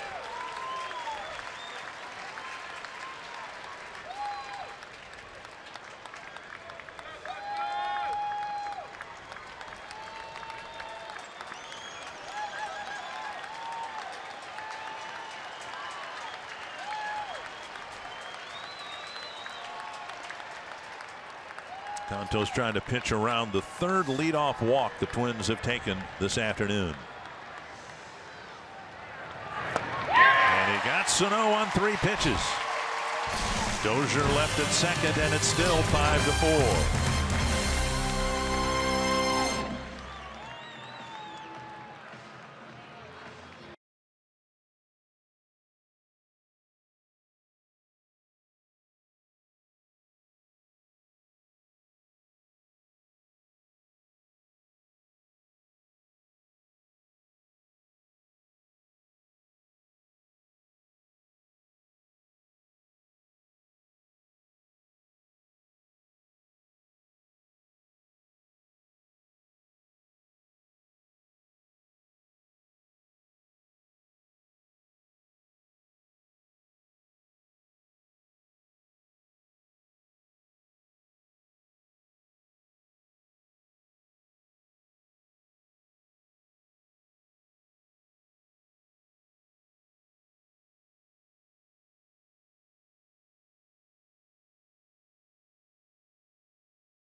Twins up a run.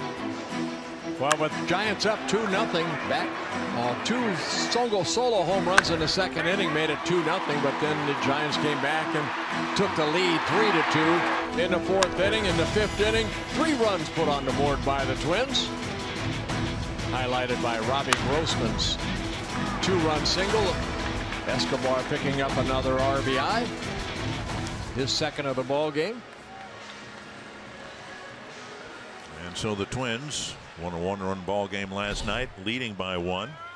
Buddy Boshear's in the game. He'll pitch to the bottom third of the Giant lineup. Yeah, Buddy, a couple stints this year with the Twins, making his 6th relief appearance. Strike 1 on the outside corner. Slater 1 for 2 with a double. Buddy straight over the top with a fastball. Good curveball. And it looked like a changeup right there.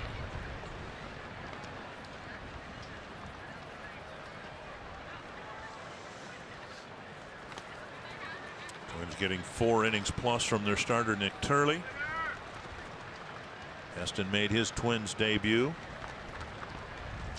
And now Boshears. I think Paul Molitor going into the game realized this would be a bullpen heavy game. Swing and a miss. How about that? Slater's gone very quickly. Yep. Beginning Thursday, the world's greatest players battle to be crowned America's champion in golf's can't miss major of the year at Erin Hills in Wisconsin. The 117th U.S. Open begins Thursday on Fox FS1 and streaming live on Fox Sports Go. I know a heat wave this weekend in the upper Midwest is supposed to subside a little bit by Thursday. Here's Hernandez. He's got a double in 2 trips. Jabbed at it, but didn't offer at it. Just motioned as if he were going to bunt. Ball 1. Yeah, pitcher spot on deck, and Denard Span looks like he'll get an at bat here. Got to get Hernandez out here.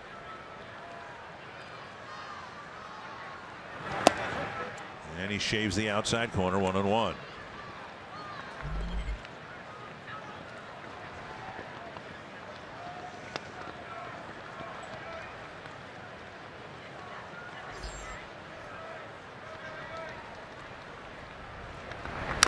Tap, foul, 1-2. Boshears wasn't on the staff at the start of the year. It has been a fluid pitching staff, to say the least. Alex Wimmers wasn't here. Heston, Boshears. Well, one thing Buddy's done, he did it last year too, up and down. He's pretty consistent, averaging about a strikeout per inning. Walks, keeps that low. He's a strike thrower. And a swing and a miss. A good curveball there. Back-to-back strikeouts for Buddy. And now Span will hit with the bases empty and 2 down. Well, we talked about Turley, you know, going through independent baseball. Buddy Boshears went through independent baseball to keep his career going. Once he was let go by the Angels. Signed a minor league contract with the Twins back in December of 2015. Span pinch hitting for the 4th time this year. He's 0 for 3.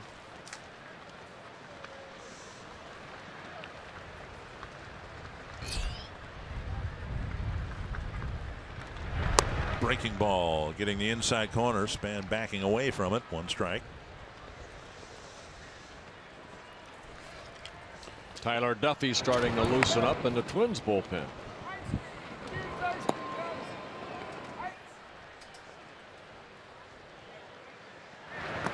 In the dirt. With all the games coming up, and again, the Twins had an off day. Oh, when was it? Monday in Seattle, right? Yep. And now 14 games in 13 days, 36 games in 35 days before the All-Star break. It might be tough for the Twins to cut back to 12 pitchers. On the ground, Dozier gets in front of it. Span just barely retired, and Boshiers has an effective 6th inning, 3 up, 3 down.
Person I met was Kirby Puckett at the Metrodome that day, and you know, being a kid from St. Paul, you know, a huge Twins fan, you know, that was pretty special. And you know, he gave us a tour around the Metrodome, and you know, I went down there and took batting practice with the team, and you know, met everybody, you know, Molitor, and well, I met him before, but you know, most of the guys there, and just kind of having a great day. You know, TK was a manager, and you know, talking with him for a little while, spending some time with him.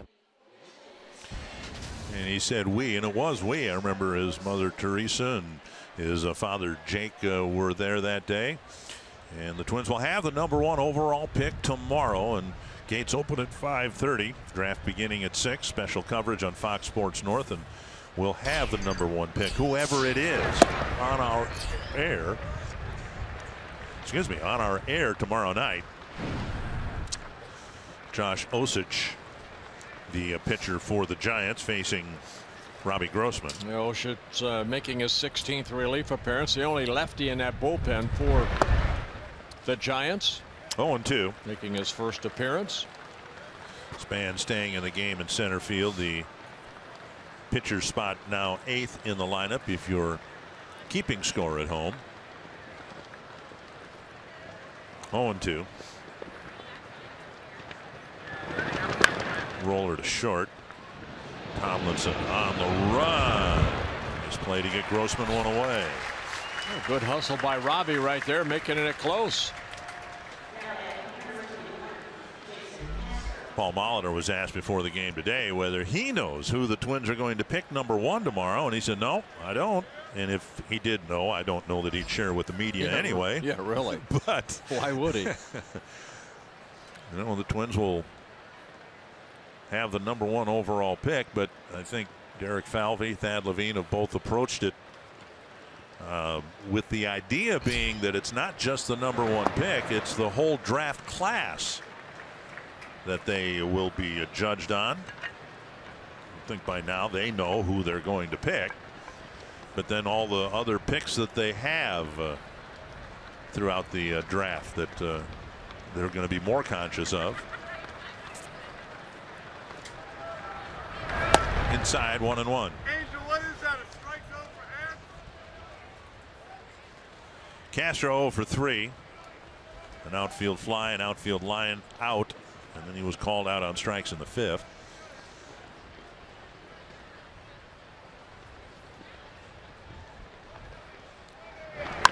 Driven to right, and heading back is Pence, and on the edge of the track he makes the catch, 2 down.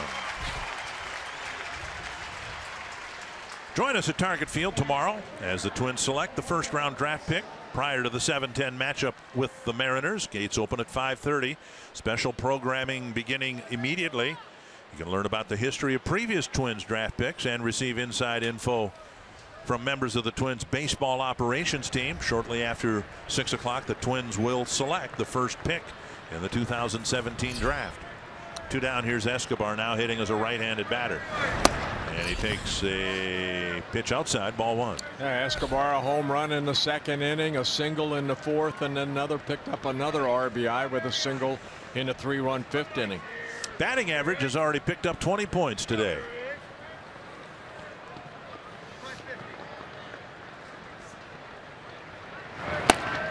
Two and 0.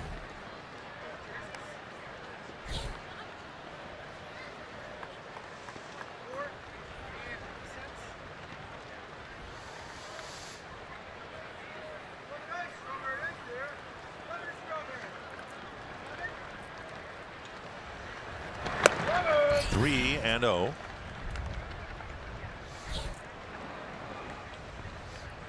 Escobar hitting .300 as a right-handed hitter. It's nice to see him get those hits from the other side of the plate. Yep.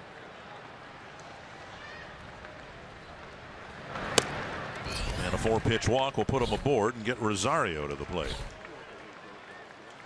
He's had a nice afternoon. Escobar has a home run. Almost went it into McCovey Cove. Did a little bit more. And then a single in the 4th. Then picked up an RBI single in the 3-1 5th inning. So he's been on base 4 times now via the walk.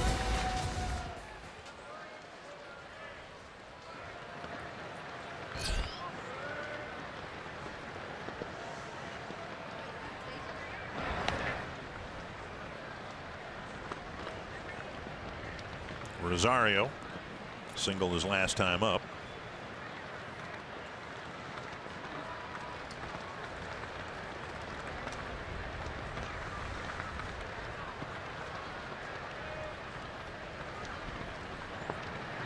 Slow breaking ball blocked in the dirt by Hundley. And right-hander Brian Morris back up in the bullpen of the Giants for the 2nd time.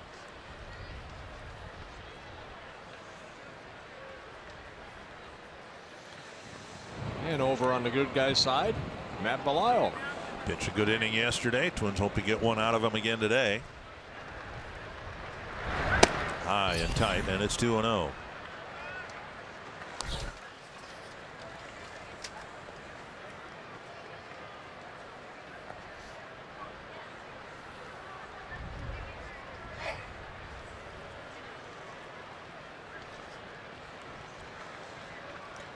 Of all the left-handed batters the Twins have, in fact including the right-handed batters, Rosario fares the best against left-handed pitchers. There's a strike. Rosario's hitting .286 against lefties.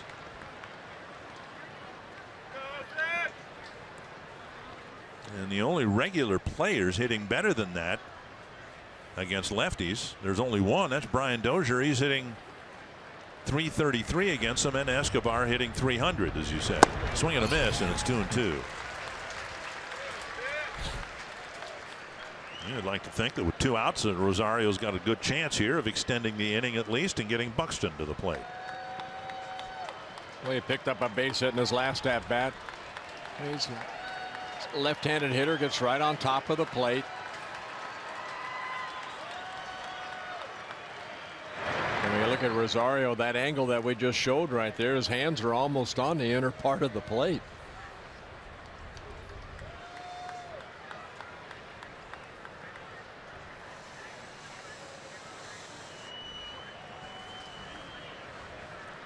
Escobar inches away from first base. Tap to the left side. Nunez waits. There's high, but pulling it down is Posey, and the Twins are done in the 7th inning. 3-run 5th so far has put the Twins in front, although the lead has been trimmed to 1. And before we get to the bottom of the 7th, we bring you God Bless America. Here at home and all around the world, and please join along in the singing of God Bless America. And now, please welcome your AT Park organist, Steve Hogan.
I play baseball because I love it and because the Twins offered me a job.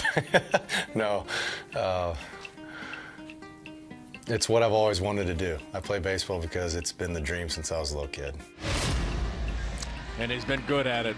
And he's been at it for a while, yes, too. Yes, he has. Signed back in 1999. Matt Belisle, 36 years old. This is his 18th season of professional baseball. Got the 8th inning last night or yesterday, and he'll get the 7th inning today.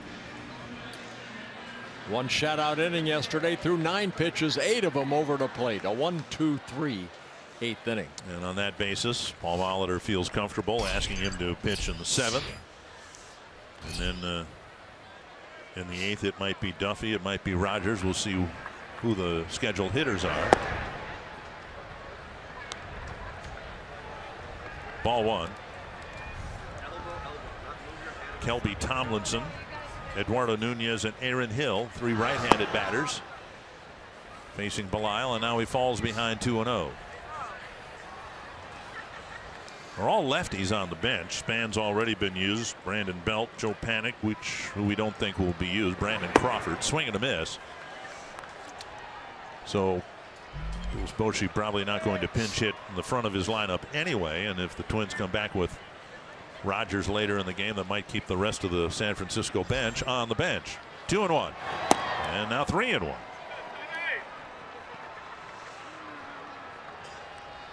Tomlinson with 2 hits, a run scored, and Belisle falls behind 3-1,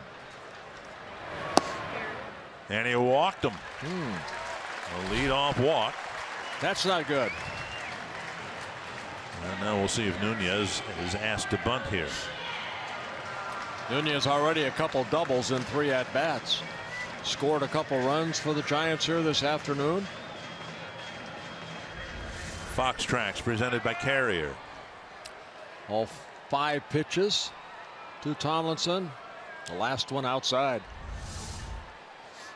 Yeah, Nunez has 2 doubles and he's lined out. So he's had a good day at the plate. Nevertheless, Sano playing a step in front of the bag at third.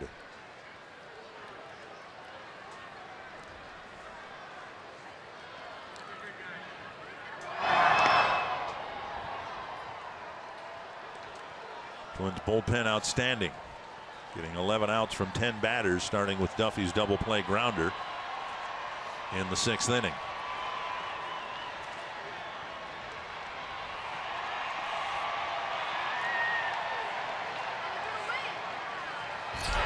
Half swing, but he went.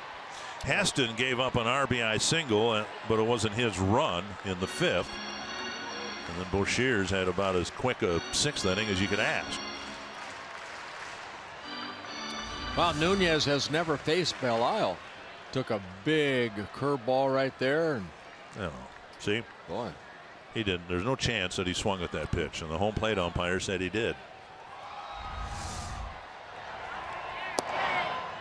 And now a strike on the outside corner. Had Angel Hernandez asked the first base umpire Chad Whitson, the count would be 1-1.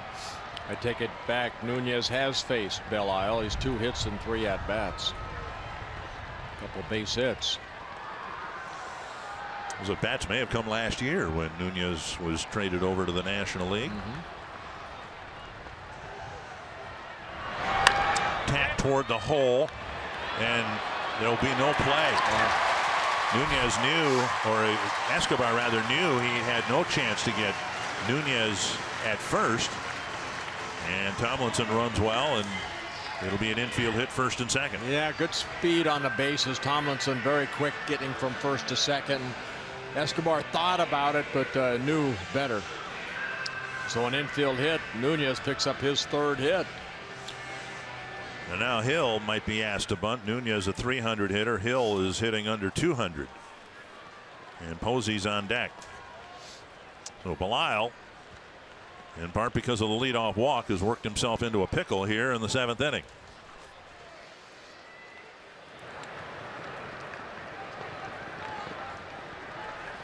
Hill has no sacrifices on the year, but I doubt if he's been asked to be put in this situation too many times. See if he can bunt. Mauer playing in front of the runner at first. Nunez squaring and taking ball 1.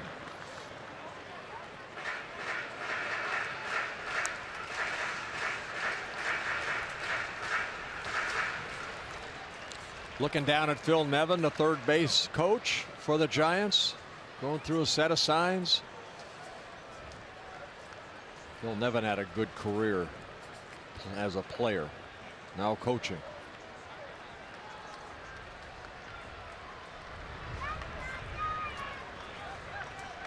Have to get an out here if they're going to give it to you.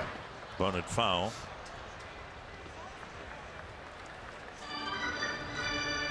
Nevin was with the Twins in 2006.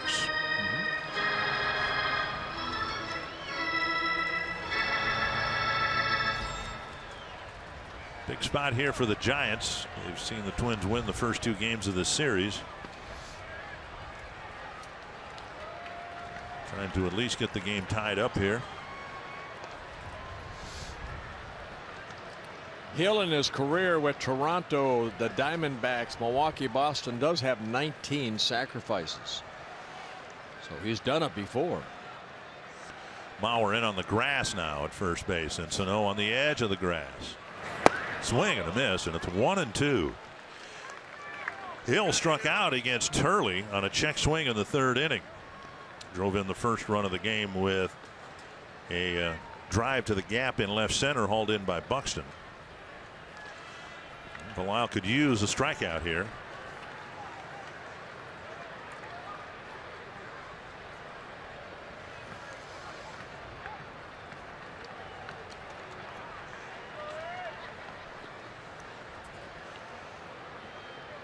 Belial wanting Castro go through a new set of signs. Runner at second. Popped up, playable. If Castro can find it in the sun, he's got it, one down. And the wind blowing for the most part out may have helped keep that ball on the field of play to allow Castro to make the catch. Yeah, I was watching Castro when that ball went up. He kind of turned and really didn't find it until right at the last maybe couple seconds.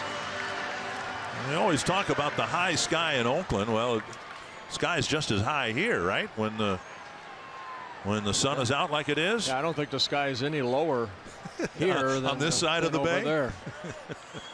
One down. Here's Posey. That's a big out right there. Posey with an RBI single in the 5th, RBI ground out in the 1st.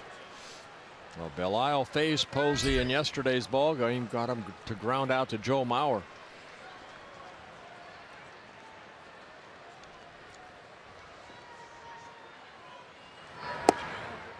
Missing inside, ball 1. Taylor Rogers starting to loosen up in the Twins bullpen.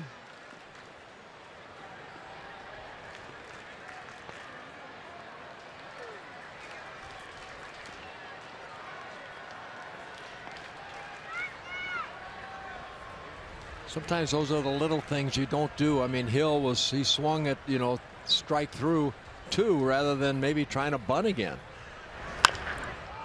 That's a foul ball.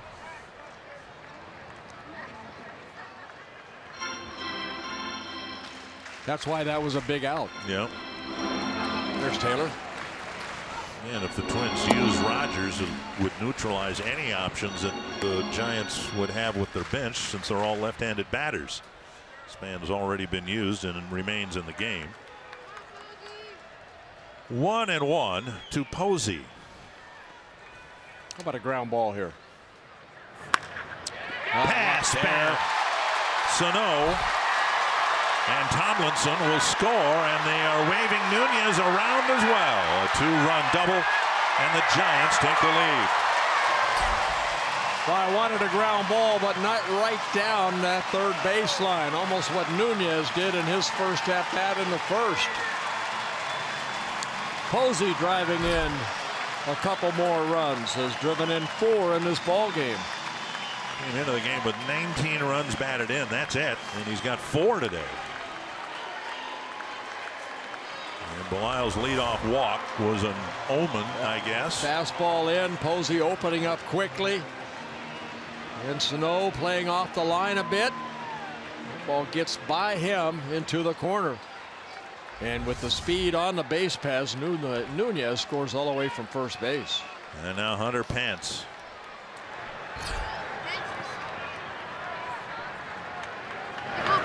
Way out in front with Pence stepping in the bucket on a breaking ball.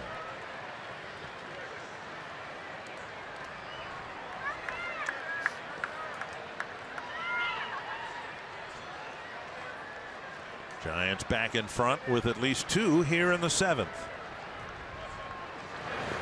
That's hit deep to left center field. And not even Buxton can catch it. He'll play the bounce. Pence to second with a double and a rough outing for Matt Belial.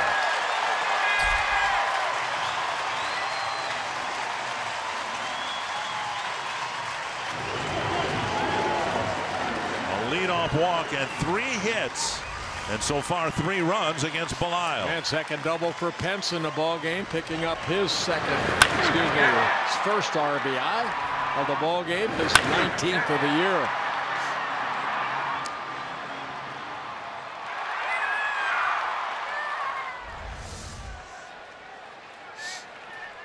Giants have 12 hits, 7 doubles here this afternoon. And here's Nick Hundley.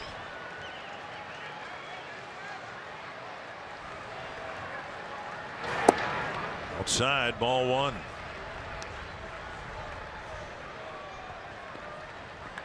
The Twins bullpen did such a good job yesterday, and Belial was a part of that, but he's having a very tough time here in the 7th today.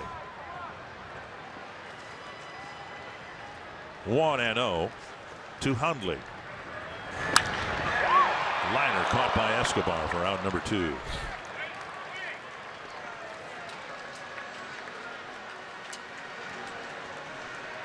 When you think of these things under National League rules, the pitcher spot is due up second in the 8th inning. This copyrighted telecast presented by authority of the Minnesota Twins and may not be reproduced or retransmitted in any form. And the accounts or descriptions of this game may not be disseminated without the express written consent of the Minnesota Twins, LLC. Wimmer's getting up for the second time in the bullpen. Slater, the batter. Over the inside corner, strike one.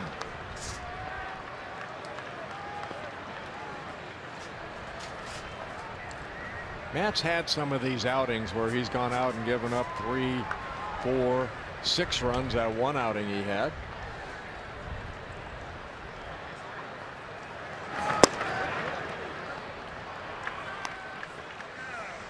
And now 0-2.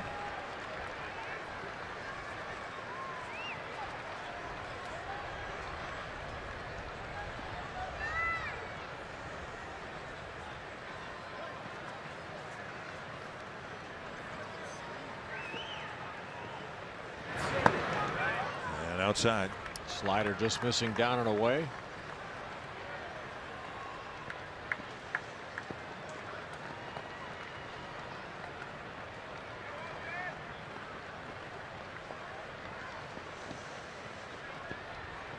Twins had a 3-run inning. That was back in the 5th. Now the Giants have one in the 7th. And they're not done yet. Base hit right field.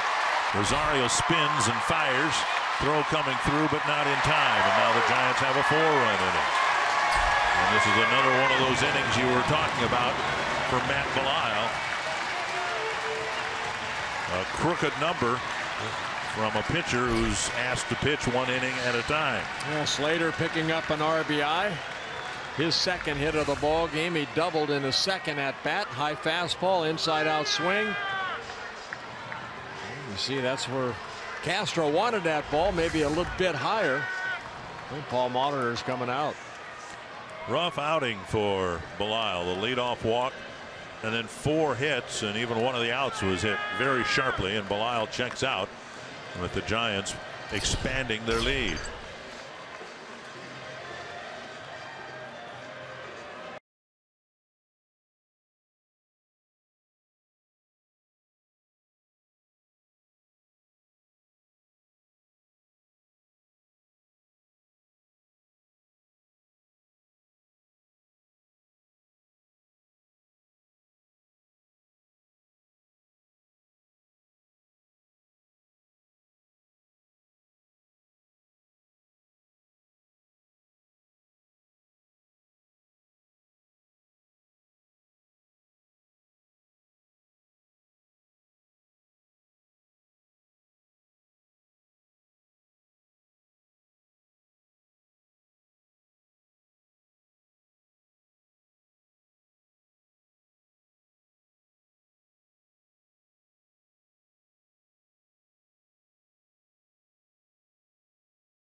And until this road trip, Wimmers had actually never ever been to California. So with some downtime on Friday, he took a tour of Alcatraz and got to meet William G. Baker, who was actually a prisoner of Alcatraz for many years. And when I asked Alex what he found to be most interesting about the tour, it was the fact that there were a number of prisoners who escaped but were never caught, or their bodies were never found. He says it kind of freaks him out here being in San Francisco, knowing that there's that history not too far away. Guys?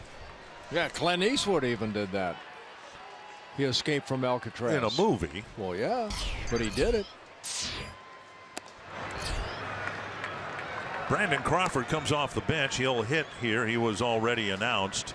And the Twins trying to get through this 7th inning here with The fewest number of pitchers and pitches used, it's Wimmers in the ball game. Yeah, Wimmers making his 4th relief appearance since being called up. He's worked 4 innings. He has 4 strikeouts, just 1 walk. And the ball getting away from Castro. And on to second goes Slater.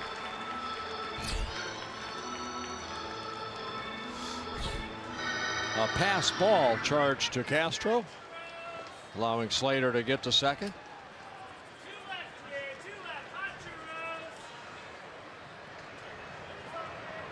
Wimmers, the 4th relief pitcher used.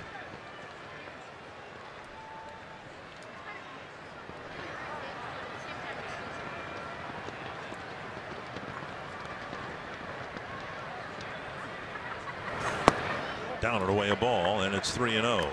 Span on deck. Crawford hitting in the pitcher's spot. Giants have erupted. That's a good word, isn't it? That's what they've done here. They were held in check here for 6 innings anyway, and now 4 runs here in the 7th, having scored just 4 runs in the first 6. That's an eruption, isn't it?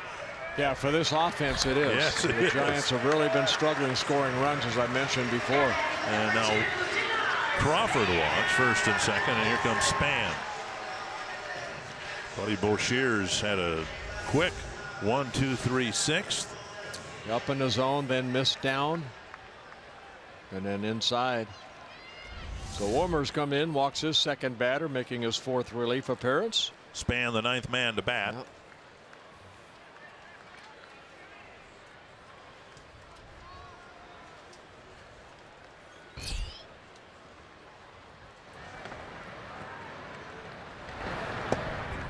And Castro has a hard time with that one. That might even have been called a strike. Should be the second pass ball in this inning for Castro. Ball just kind of went in and out of the glove. It's a breaking ball. Maybe trying to frame it, but hit the bottom of his glove and able to get out. Castro's looking at Angel Hernandez. Says, I should have caught it in any case, but where was it? It looked like that was a strike, but it's called a ball.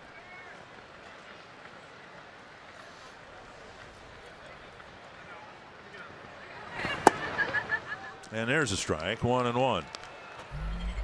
Well, bad inning for the Twins, and they haven't had many of those here on this road trip. Sad to say, when Angel Hernandez is behind the plate, there always seems to be controversy for some reason. And I think the reputation prompts a lot of the controversy. We've shown replays. Here's the runner Crawford going and the throw not in time. But we've shown the strikes called on Joe Mauer, and they've been right there. They've been strikes, but the reputation precedes the actual umpiring. 2-1. Well, Crawford steals a base. Gets into scoring position. For Crawford, his 2nd stolen base of the season. And suddenly a very big man to get here. The Twins have seen the Giants push out to a 3-run lead, but a hit to the outfield here might score 2 more. 2-1 from Wimmers. 3-1. And now Wimmers having a very hard time throwing strikes here. He's thrown 8 pitches, but just 1 strike.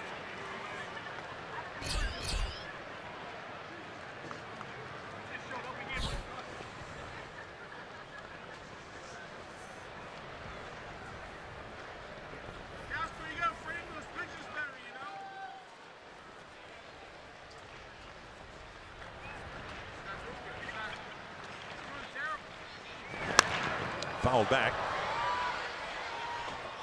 almost into the Giants TV booth. It's got to come in at the right. Oh, I wonder if there's ever been a ball in here. Well, I was going to say not the launch angle, but the descent angle. We've got an overhang here, much like we did at the Metrodome. Right. There's Mike Krukow and Dwayne Kuiper right next to us. We're over here. Hey, Kuiper was my second baseman in Cleveland. It's a good thing he didn't. That ball didn't come in. You told me he was known for his glove. Not at this moment, no. That was years ago. That was years ago. Okay. All right. Well, now 3-2 to Span. Tomlinson on deck. Well, Wimmers has a very good changeup. See if they throw that here to Span. They went with a fastball, missed down and away. Not what the Twins needed. Wimmers comes into the ball game and walks the first 2 batters he faces. And Tomlinson will come up now with the bases loaded. Giants bat around here in the 7th inning. Messes up my scorebook. We had a debate last year. I don't even know if you were a part of it, but do you consider it a bat around inning when 9 hit, or do 10 have to hit? That you can have to hit? Is it a bat around inning if 9 men bat, or does a 10th man have to hit for it to be a bat around inning? I think so a no. 10th man has to hit. Really? Yeah. Okay. Well, enough of them came to the plate. 4 of them scored.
I think one of the stories of baseball is the Colorado Rockies. They're off the start that they're off to.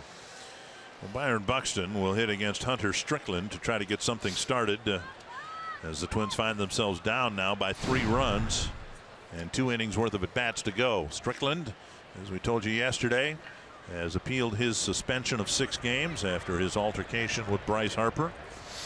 Yeah, Strickland worked in yesterday's ball game, a shutout inning through 13 pitches, 11 for strikes. Hard-throwing right-hander. Max Kepler's in the on-deck circle. He'll hit in the pitcher's spot. And then the top of the order. It'll be incumbent upon Buxton to get on base and Kepler to follow. Crawford stays in the game and takes over as short. 1-0 to Byron Buxton. A couple of hits, including a home run. 1-1.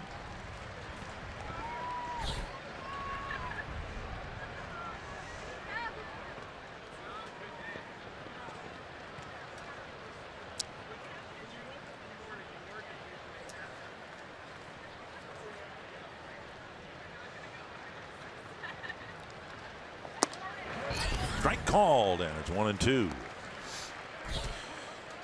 Audra Martin's here, Bert Blyleven's here, I'm here. That means that none of the 3 of us bought the Powerball ticket worth what, $454 million.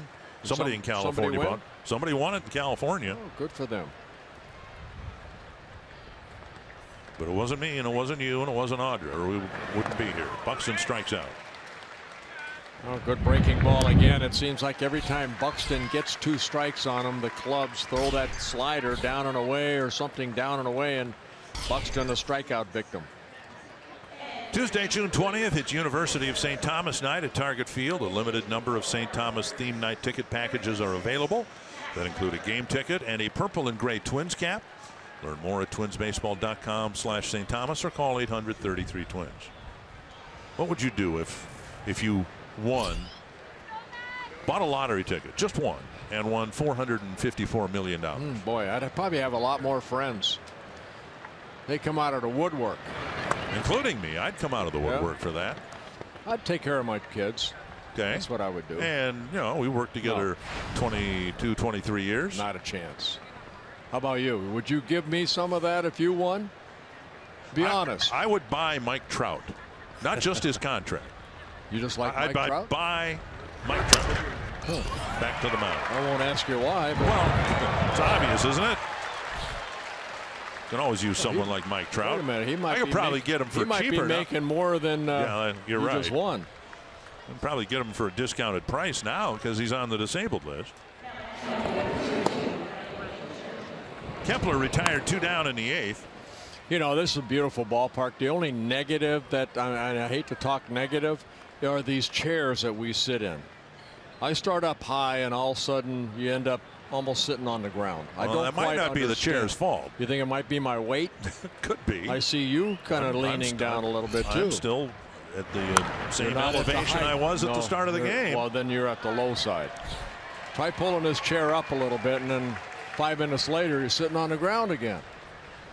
Again, I'm not sure it's the chair's fault. Might have to get a telephone book. Well, we're almost done here. I mean, we got maybe just an inning to go. So I can see.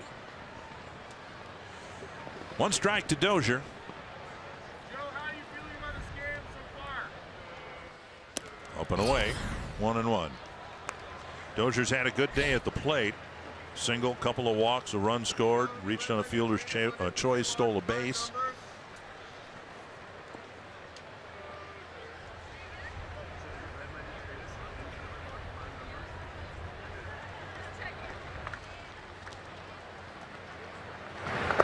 And now in the dirt, 2-1.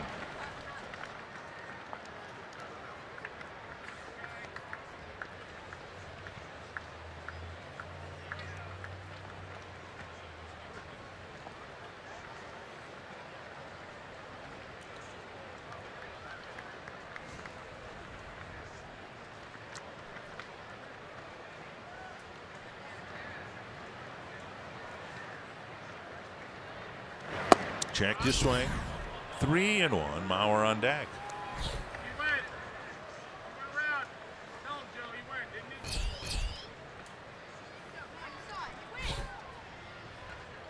Honesty's the best policy, Joe. 3-1 to Dozier, trying to draw his 3rd walk of the ball game. And there it is. Brian's showing a good eye at the plate here this afternoon. And now Mauer can keep the inning going. Sano would come up representing the tying run.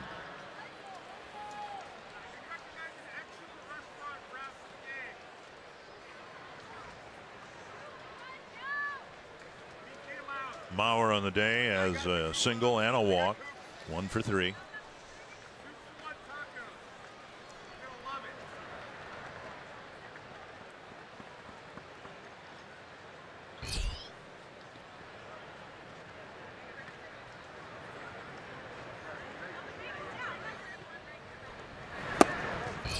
Missing inside, ball 1. Joe called out on strikes in the 6th inning.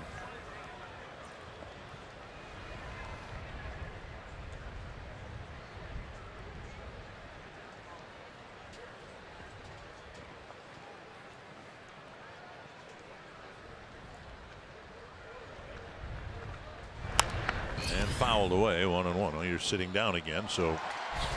Yeah, okay? but then I have it up all the way right now, but then here in a second it'll be back down. Yeah, see? Yeah. Then pretty soon it'll be, ooh, I can't see. But right now I'm okay.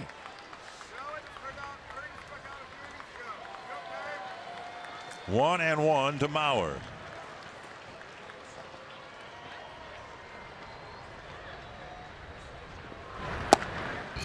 Two and one. Well, the Twins will take Mauer on base by any means with Sano on deck.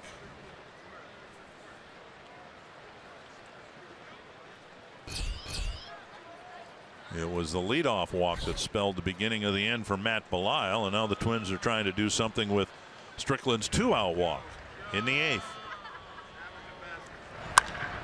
Off of his glove, and now to Hill, who throws him out. Mauer looked like he might have had a base hit up the middle, but Strickland deflected it. The Twins go scoreless in the 8th, and you're watching Twins baseball presented by State Farm.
In the 8th inning. Yeah, Breslow making his first appearance in this 3-game series, his 23rd relief appearance for the Twins.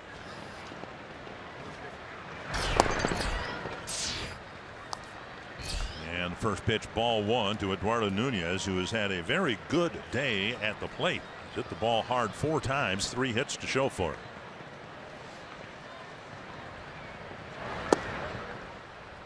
Strike. Twins leaving Kepler in the game. First of all, moving Rosario to center field and then putting Kepler in right. Buxton out of the ball game. Foul back.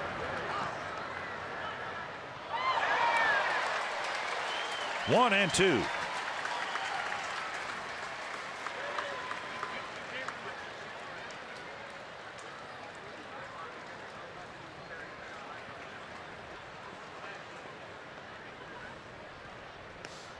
Breslow, 36 years old, changes arm angle over the winter.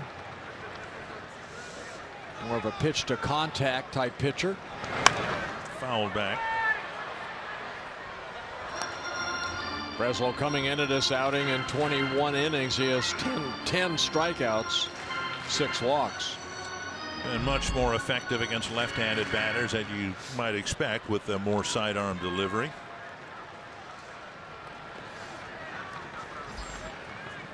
Yeah, left-handers hitting just 179, right-handers 280. Rolled, literally rolled to Escobar. Is going to get rid of it. Hurry. Oh, nice That's a pick heck by of Joe. a pick by Mauer at first. One down. That's one thing Joe has done so well over at first base, saving a lot of errors. And not saying that this would have been, but right there, Escobar comes in. You go, you know who's running. Nunez. He's got to hurry his throw. It's low, and Joe picking it cleanly. Nice pick right there by Mauer. I guess the soft glove he had behind the plate can play over at first base too. Huh? And you talk to first basemen, you know, I mean, that's the toughest one that lands maybe 2 or 3 feet in front of you. You know, if it hits the grass, you got time to watch the rotation, but sometimes that ball will hit in front of you and stay down. That one came up, and Joe opened up that glove and made a nice play. Fouled away.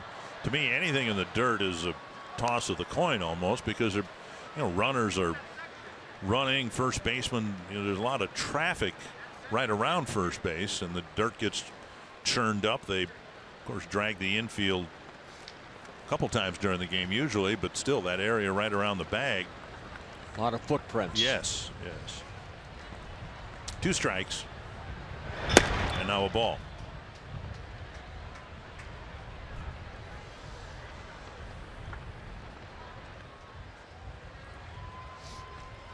Breslow pitched here a couple years on the other side of the bay for the Oakland A's. Was with the Twins first time around in 2008, 2009. That's looped into short left center, and Escobar can't flag it down. And Hill gets a soft single to left, his first hit of the game.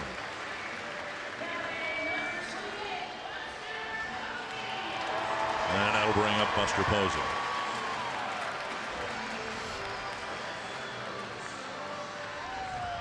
Every Giants hitter except for the pitcher's spot has at least 1 hit in today's ball game. 14 hits for the Giants. 12 of those 14, excuse me, 7 of those 14 doubles. Posey's driven in half the Giant runs in the big blow, a 2-run double in the 7th inning. There were 2 on, there was 1 out, and you wanted a ground ball and you got what you wanted. No, I got a ground ball, not what I wanted. Where it hit it, right down that third baseline. I wanted it more at a Twins defensive player. Had it been hit at Sano, it might have ended the inning and kept the Giants from even scoring a run. As it is, they scored 4 times. Down and in, and it's 2-0.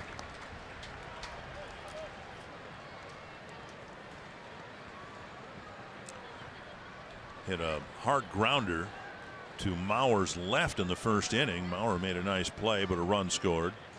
Then an RBI single in the 5th, and then the 2-run double in the 7th. Another hit. So Nunez has 3 hits, and now Posey has 3 hits. And 4 runs batted in. First and second, 1 down. They fell behind an account, came in with a fastball, and Posey hits it sharply in the left field. And this is what we've seen. Breslow much more effective against lefties. The problem is the Giants don't have any lefties who should hit here in the 8th. Pence with a pair of doubles.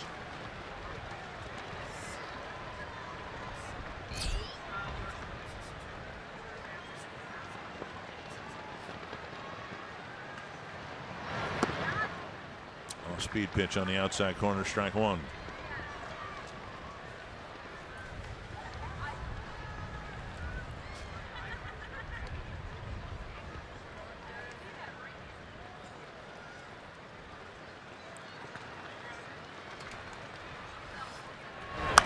Popped up, out of play. 2 strikes.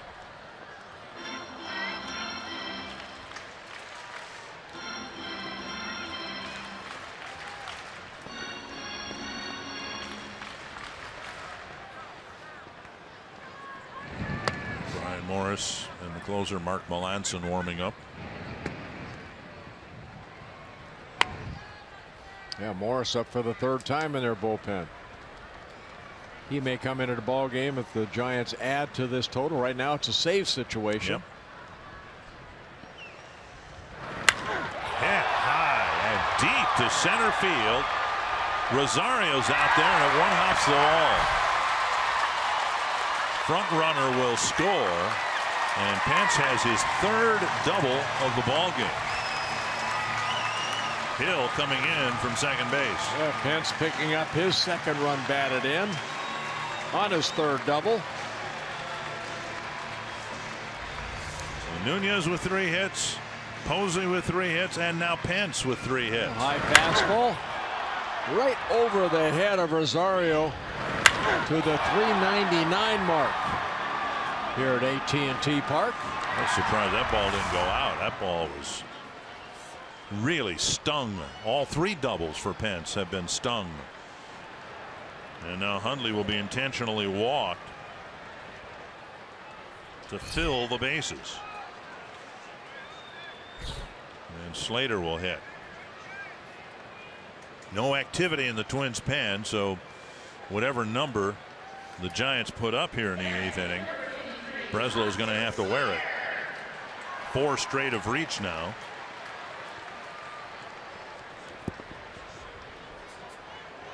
And Melanson has pretty much shut things down now, since it's no longer a save situation.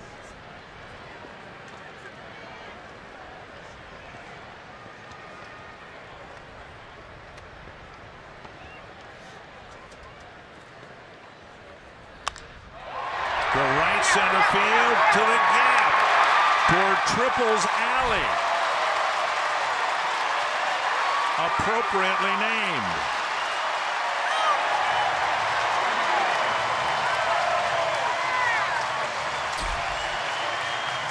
Giants open up the ball game here in the bottom of the 8th inning. Belisle gave up 4 runs, and now Breslow's given up 4 more in the 8th. Big 3-run triple for Slater. This is turning into one of those games, and the Twins have had a handful of them where it's just no one can apply the tourniquet. It just mushrooms into an ugly score. And now it's Breslow here in the 8th inning with 1 out. The Twins will bring the infield in, but it's a 7-run ball game.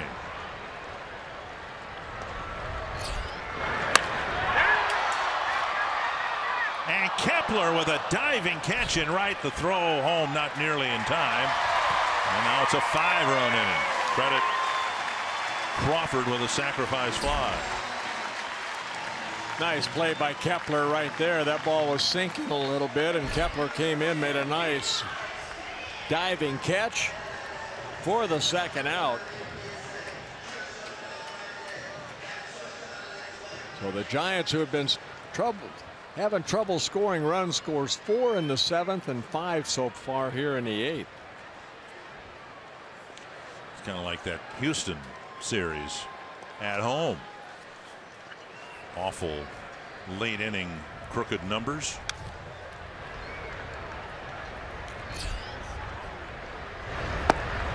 Twins lost 2 games in that homestand, 16-8 and 17-6, and it was kind of like this game here. 1-0 to the 8th man to bat in the 8th inning. Span fouls it back, 1-1. Span just came into the game in the 6th inning, and he had a plate appearance in the 7th, and now here in the 8th. That's not how it's supposed to work.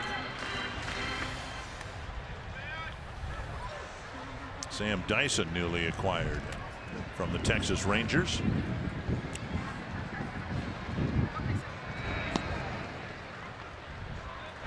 Span waits, takes ball 2.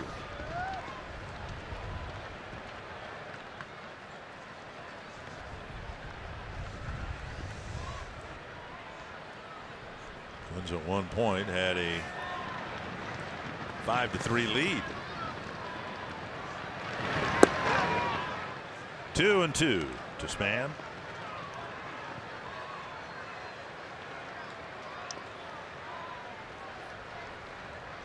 And Pence who looked yesterday like he might never get another hit in the major leagues, has 3 ringing doubles today.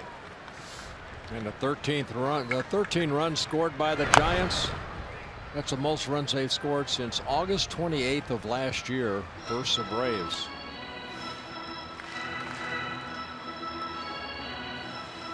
The Twins had that awful game opening the Seattle series. A lot of the damage there was done against Hector Santiago, the starter, who got knocked out in the 3rd inning and then put on the disabled list. So the Twins have had a lot of games where the other guys have scored double digits in runs, which explains the puffy team ERA.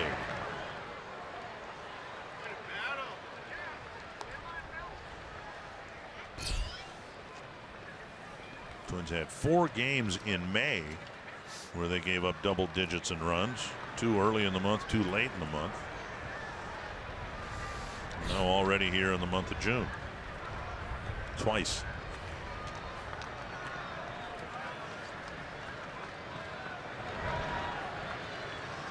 Two and 2 to Span. It's behind 3rd with Sano tracking it and making the catch. Another long inning comes to an end. This time the Giants put 5 up on the board.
Hunter Pence had a terrible day at the plate yesterday. He's had a big day at the plate today. That's a game of baseball. You just don't know. Pence, a veteran, he knows what he needs to do. He knew that the first 2 games didn't go his way. Well, this afternoon did. Sam Dyson coming into the ball game, making his Giants debut. Dyson, one-time closer with the Texas Rangers, got off to a terrible start this year. You look at the numbers. Yikes, a .392 opponent batting average, 6 home runs in just 16 2/3 innings. It was not working. Here's Sano. And the Giants are hoping that a fresh start for Dyson will pay off for both him and them. Yeah, Dyson last year saved 38 games for the Rangers, 3rd most saves in the American League. Fouled. The Rangers are still below the 500 mark, but they had a terrible start. Dyson contributed to that. And the Rangers find themselves kind of where the Giants are, in 4th place, and a lot of room to make up. Rangers a little closer to the 500 mark, but they're in a division with the Houston Astros. When you have divisions like the American League West and the National League West and the National League East too, where you've got teams running off wins at a near record pace, and the wild card does give teams within those divisions some hope. I don't know that the Giants have much realistic hope. But you look at the National League East and the Nationals leading by plenty, and they're the only team above 500 in that division.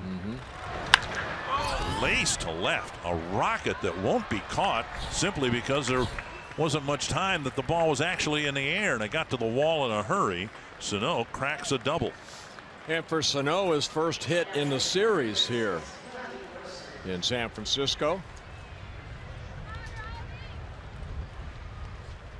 So Sano with a double, another double here in today's ball game.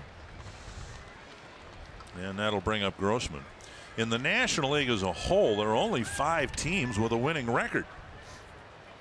The Nationals in the East, the Brewers marginally in the Central, and then the 3 teams that are really playing well in the National League West. So the Giants, to re-enter the postseason field, they need to start playing better, particularly against the 3 teams ahead of them in the National League West. Outside, ball 1. Yeah, Dyson mainly a sinker slider type pitcher. We showed you the numbers, 12 walks in 16 2/3 innings. And then the high opponent batting average and all the home runs, something isn't sinking or sliding like it did last year. 2-0 to Grossman.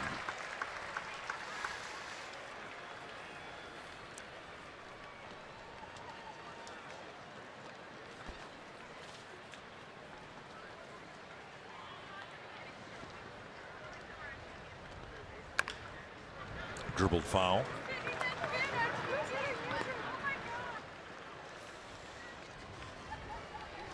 Andre, you got to make that catch.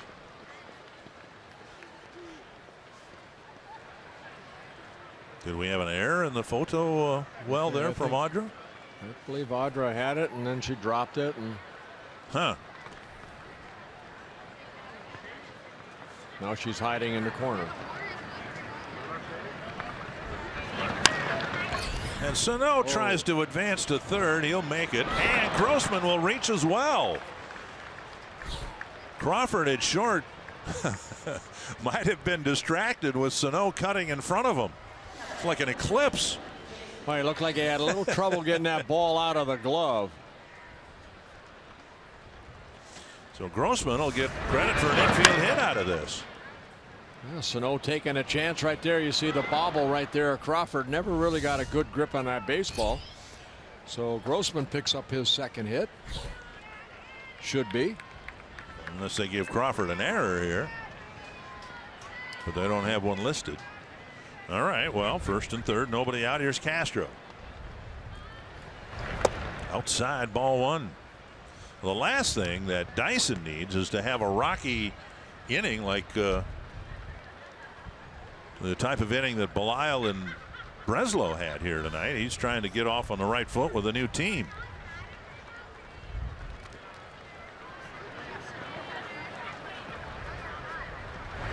Two and 0.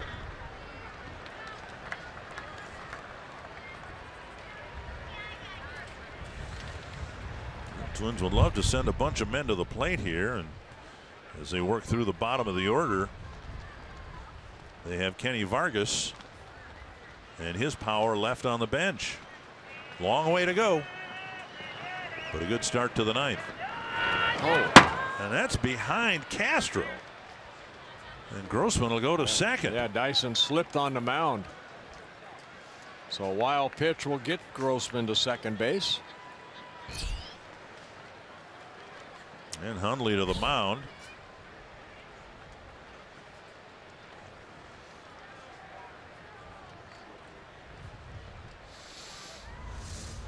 Watch Dyson right here.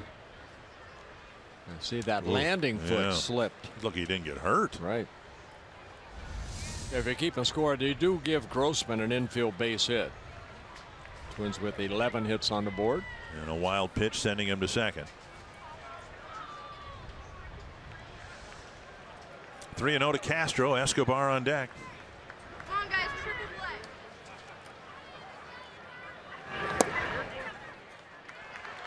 play. And Castro is ready to twirl the bat away, but Angel Hernandez says, "You're not done here."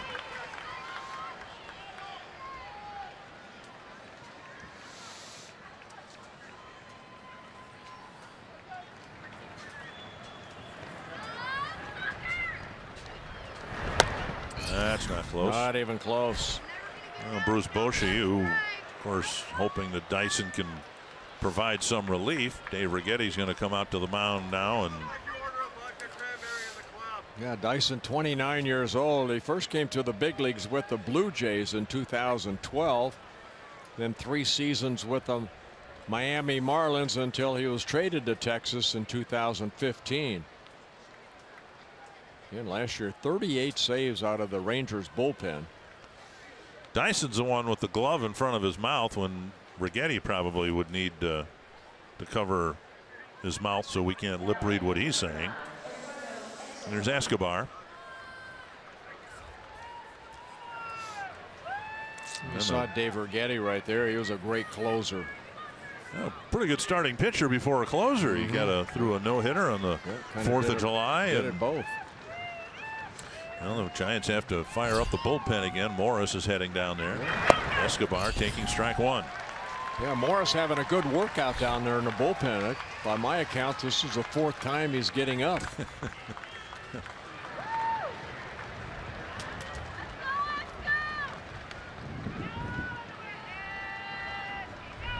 Swing and a foul, 2 strikes.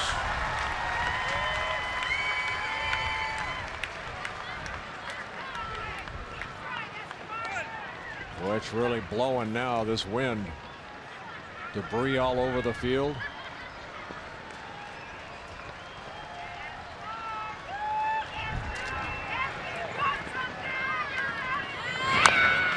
Chopped foul. Last couple nights when the game is over with, you see it's almost automatic when the fans leave, the seagulls come in. It's like somebody up there, somebody's flying around telling them, hey, the game's got, in the 9th inning, get ready to attack. And Escobar, bothered by the wind, gets time. Birds aren't on the payroll here, but they do a nice job cleaning up the popcorn and all that. Makes it easier for the cleaning crew to come in afterwards. Of course, I suppose seagulls being what they are, there's other stuff that the cleaning crew then has to clean up. Fouled away. Audra got another chance at one. Jeez. Somebody get the oven mitts off her hand. Gee. What's going on down there, young lady? Down there? I know, this is embarrassing. I swear I'm athletic. I know I played softball. Yeah. I should have that. I know. I'm ashamed right now, guys. Okay, well, we're ashamed for you. Well, you got to realize softball's a little bit bigger. That's 16-inch softball. So let's take another look right here. All right, there it is, right there. See, she was on her foot. Oh, you guys, this isn't brutal. It passed in front of you like 4 times. This is terrible. You guys are being so mean right now. That's what we're here for. Just rub it in. Rub it in. Oh, man. I'll do better next time, but I promise. You know what? You did a great job because after that, you finally picked it up. Then you gave it to the fans behind the dugout there. I do what I can. Nice. At least make somebody else smile since now I'm going to frown. 1-2 to Escobar. And Escobar really being bothered by the wind. You can imagine the dust gets picked up with the wind. Escobar looking for his 4th hit. He's driven in a couple here this afternoon. And he's battling Dyson here and running up his pitch count.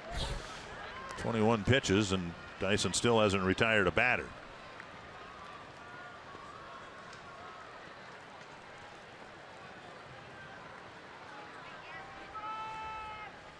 Blowing straight out.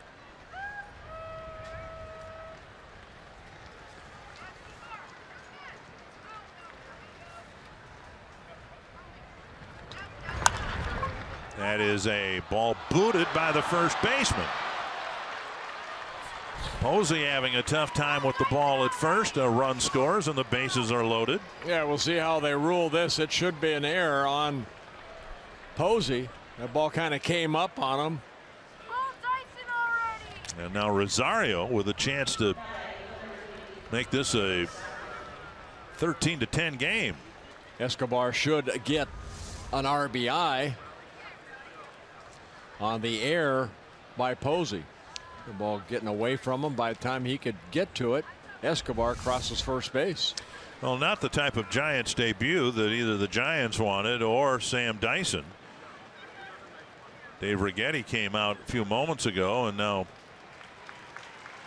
Sano hit his double hard, then a scratch single in front of Crawford. There should have been an out there, and there should have been an out off of Escobar's bat, but nobody out, and the Twins trying to rally.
Turned his back on his team here because the Giants are well below 500 and they're in danger of making this a ball game here. Morris finally gets in the game, though. Yeah, Brian Morris coming into the ball game. For Morris, this is his 16th relief appearance. 16 1/3 innings, 8 walks, 1 intentional, 13 strikeouts. Rosario will hit. Then the pitcher's spot is due up with the Twins double switching, taking Buxton out of the game, and Vargas is in the on deck circle. So suddenly a rather important at bat here with Vargas's power on deck. Up and away, ball 1.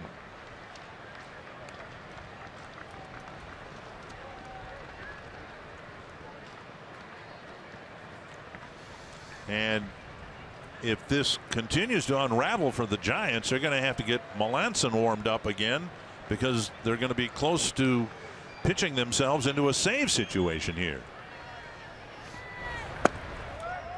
2-0 to Rosario. Well, let's play along here. Let's say Rosario reaches with a walk, let's say. Well, it's 13-7. And Vargas wouldn't represent the tying run, but the batter replacing him in the on deck circle would be. So if Rosario reaches here, we would expect the Giants to fire up Melanson for a potential save situation. Swing and a miss, 2-1. Yeah, Morris, 30 years old in his first season with the Giants. Came up with the Pirates in 2012. Last 3 seasons with the Miami Marlins. Signed a minor league contract over the winter with the Giants. 2-1 to Eddie Rosario. And now 2-2. Well, Morris coming into this outing, left-handers are hitting .450 off of him, 9 for 20, and right-handers hitting just .128, 5 for 39. I think over the course of the 3 telecasts, we've given you ample math to figure out why the Giants are where they are.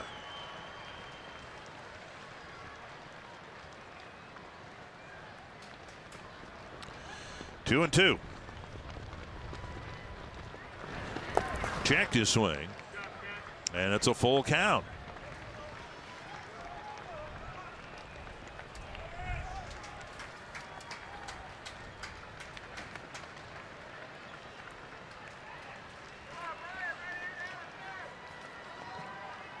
About half the fans have left here after seeing the Giants open up a 13-5 lead.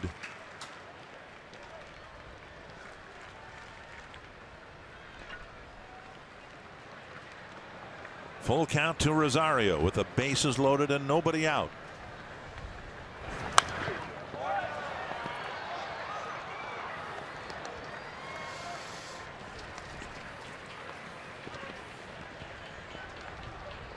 So the Twins will send up here Rosario, Vargas, and then Kepler, and then the top of the lineup after that if they're lucky enough to still be in this game. And there's Melanson warming up. Rosario, tough guy to walk. He's walked only 9 times in 186 at bats. He swings and misses there, strikes out. It's a big strikeout. Didn't think there'd be such a thing as a big strikeout this inning, but that was one. And here's Vargas and what he did to a baseball yesterday. He dropped ahead, a line drive home run. And with all the dirty clothes that I've accumulated on this road trip, I could have hung them on that line drive. Ooh, glad you finished that little anecdote the way that you did. Well, Vargas with Kepler on deck.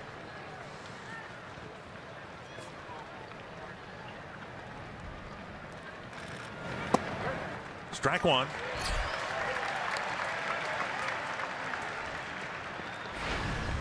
That home run hit by Kenny Vargas, his 6th of the year.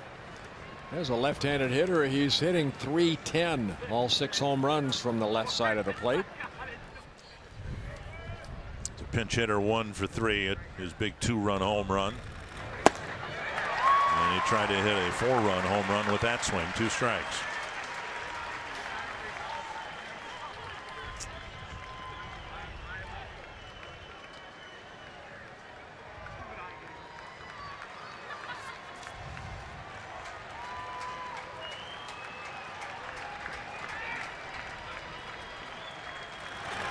Up and away, 1 and 2.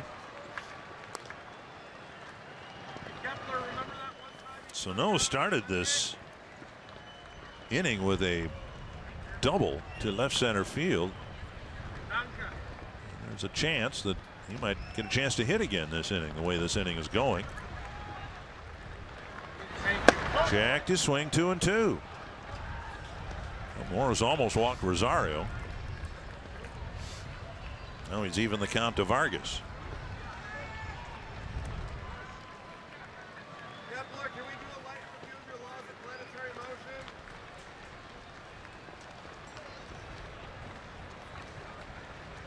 It's a heliocentric universe. That kicks away off the screen. A run is in, 2 men in scoring position, and it's 3 and 2 to Vargas. A wild pitch to be charged to Morris, his 1st of the year. So Grossman scores for the 2nd time in a ball game. And Castro and Escobar move up a base.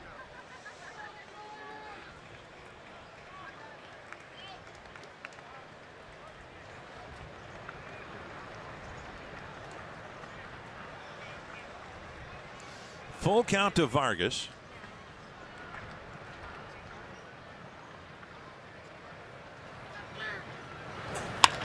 On the ground towards the hole, a run will score, and Vargas is retired. A low throw from Crawford, and Posey had to pick it. Let's see if the Twins look at this right here. Jeff Smith, the first base coach, right away said, please check it. Nothing to lose at this point, and so we'll see whether in fact Crawford's one-hop throw got him. See, Crawford had the backhand. Yeah, I think he got him. And Posey needing to pick this. Yeah. Yep, got him. But Vargas will pick up an RBI. And the Twins are down to their last out. Runner at second, and now Kepler will try to turn the lineup over with Dozier on deck.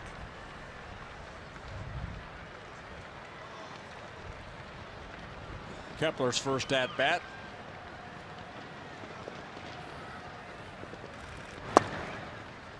Taken low, ball one. If it were anybody other than Vargas who hit that ball and was running down the line, likely would have been an infield hit. Well, I thought Crawford made a good play. He was shading Vargas up the middle. He had to go back and backhand it.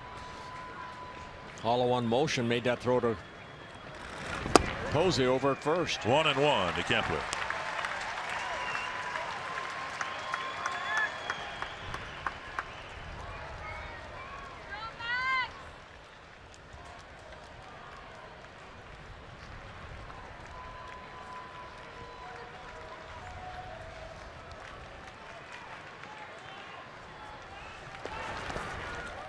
Another one in the dirt. 2-1 to Kepler.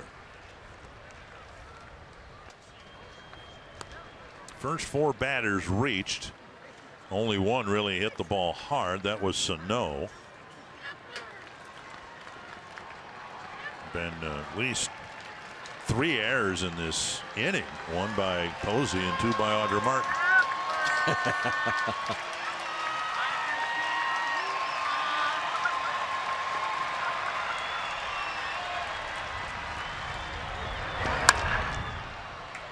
Scooped up kind of by Hill, and he makes the play, and the Giants win the finale. And the Twins will head home with a 6-4 road trip. I think one thing we have seen so far this year, Dick, we've seen the good bullpen and the not so good bullpen, and today I think we saw the not so good bullpen. And Anthony LaPanta, the Twins came out on the West Coast road trip leading the division by percentage points, and they'll start the homestand tomorrow with a lead of 1.5 games.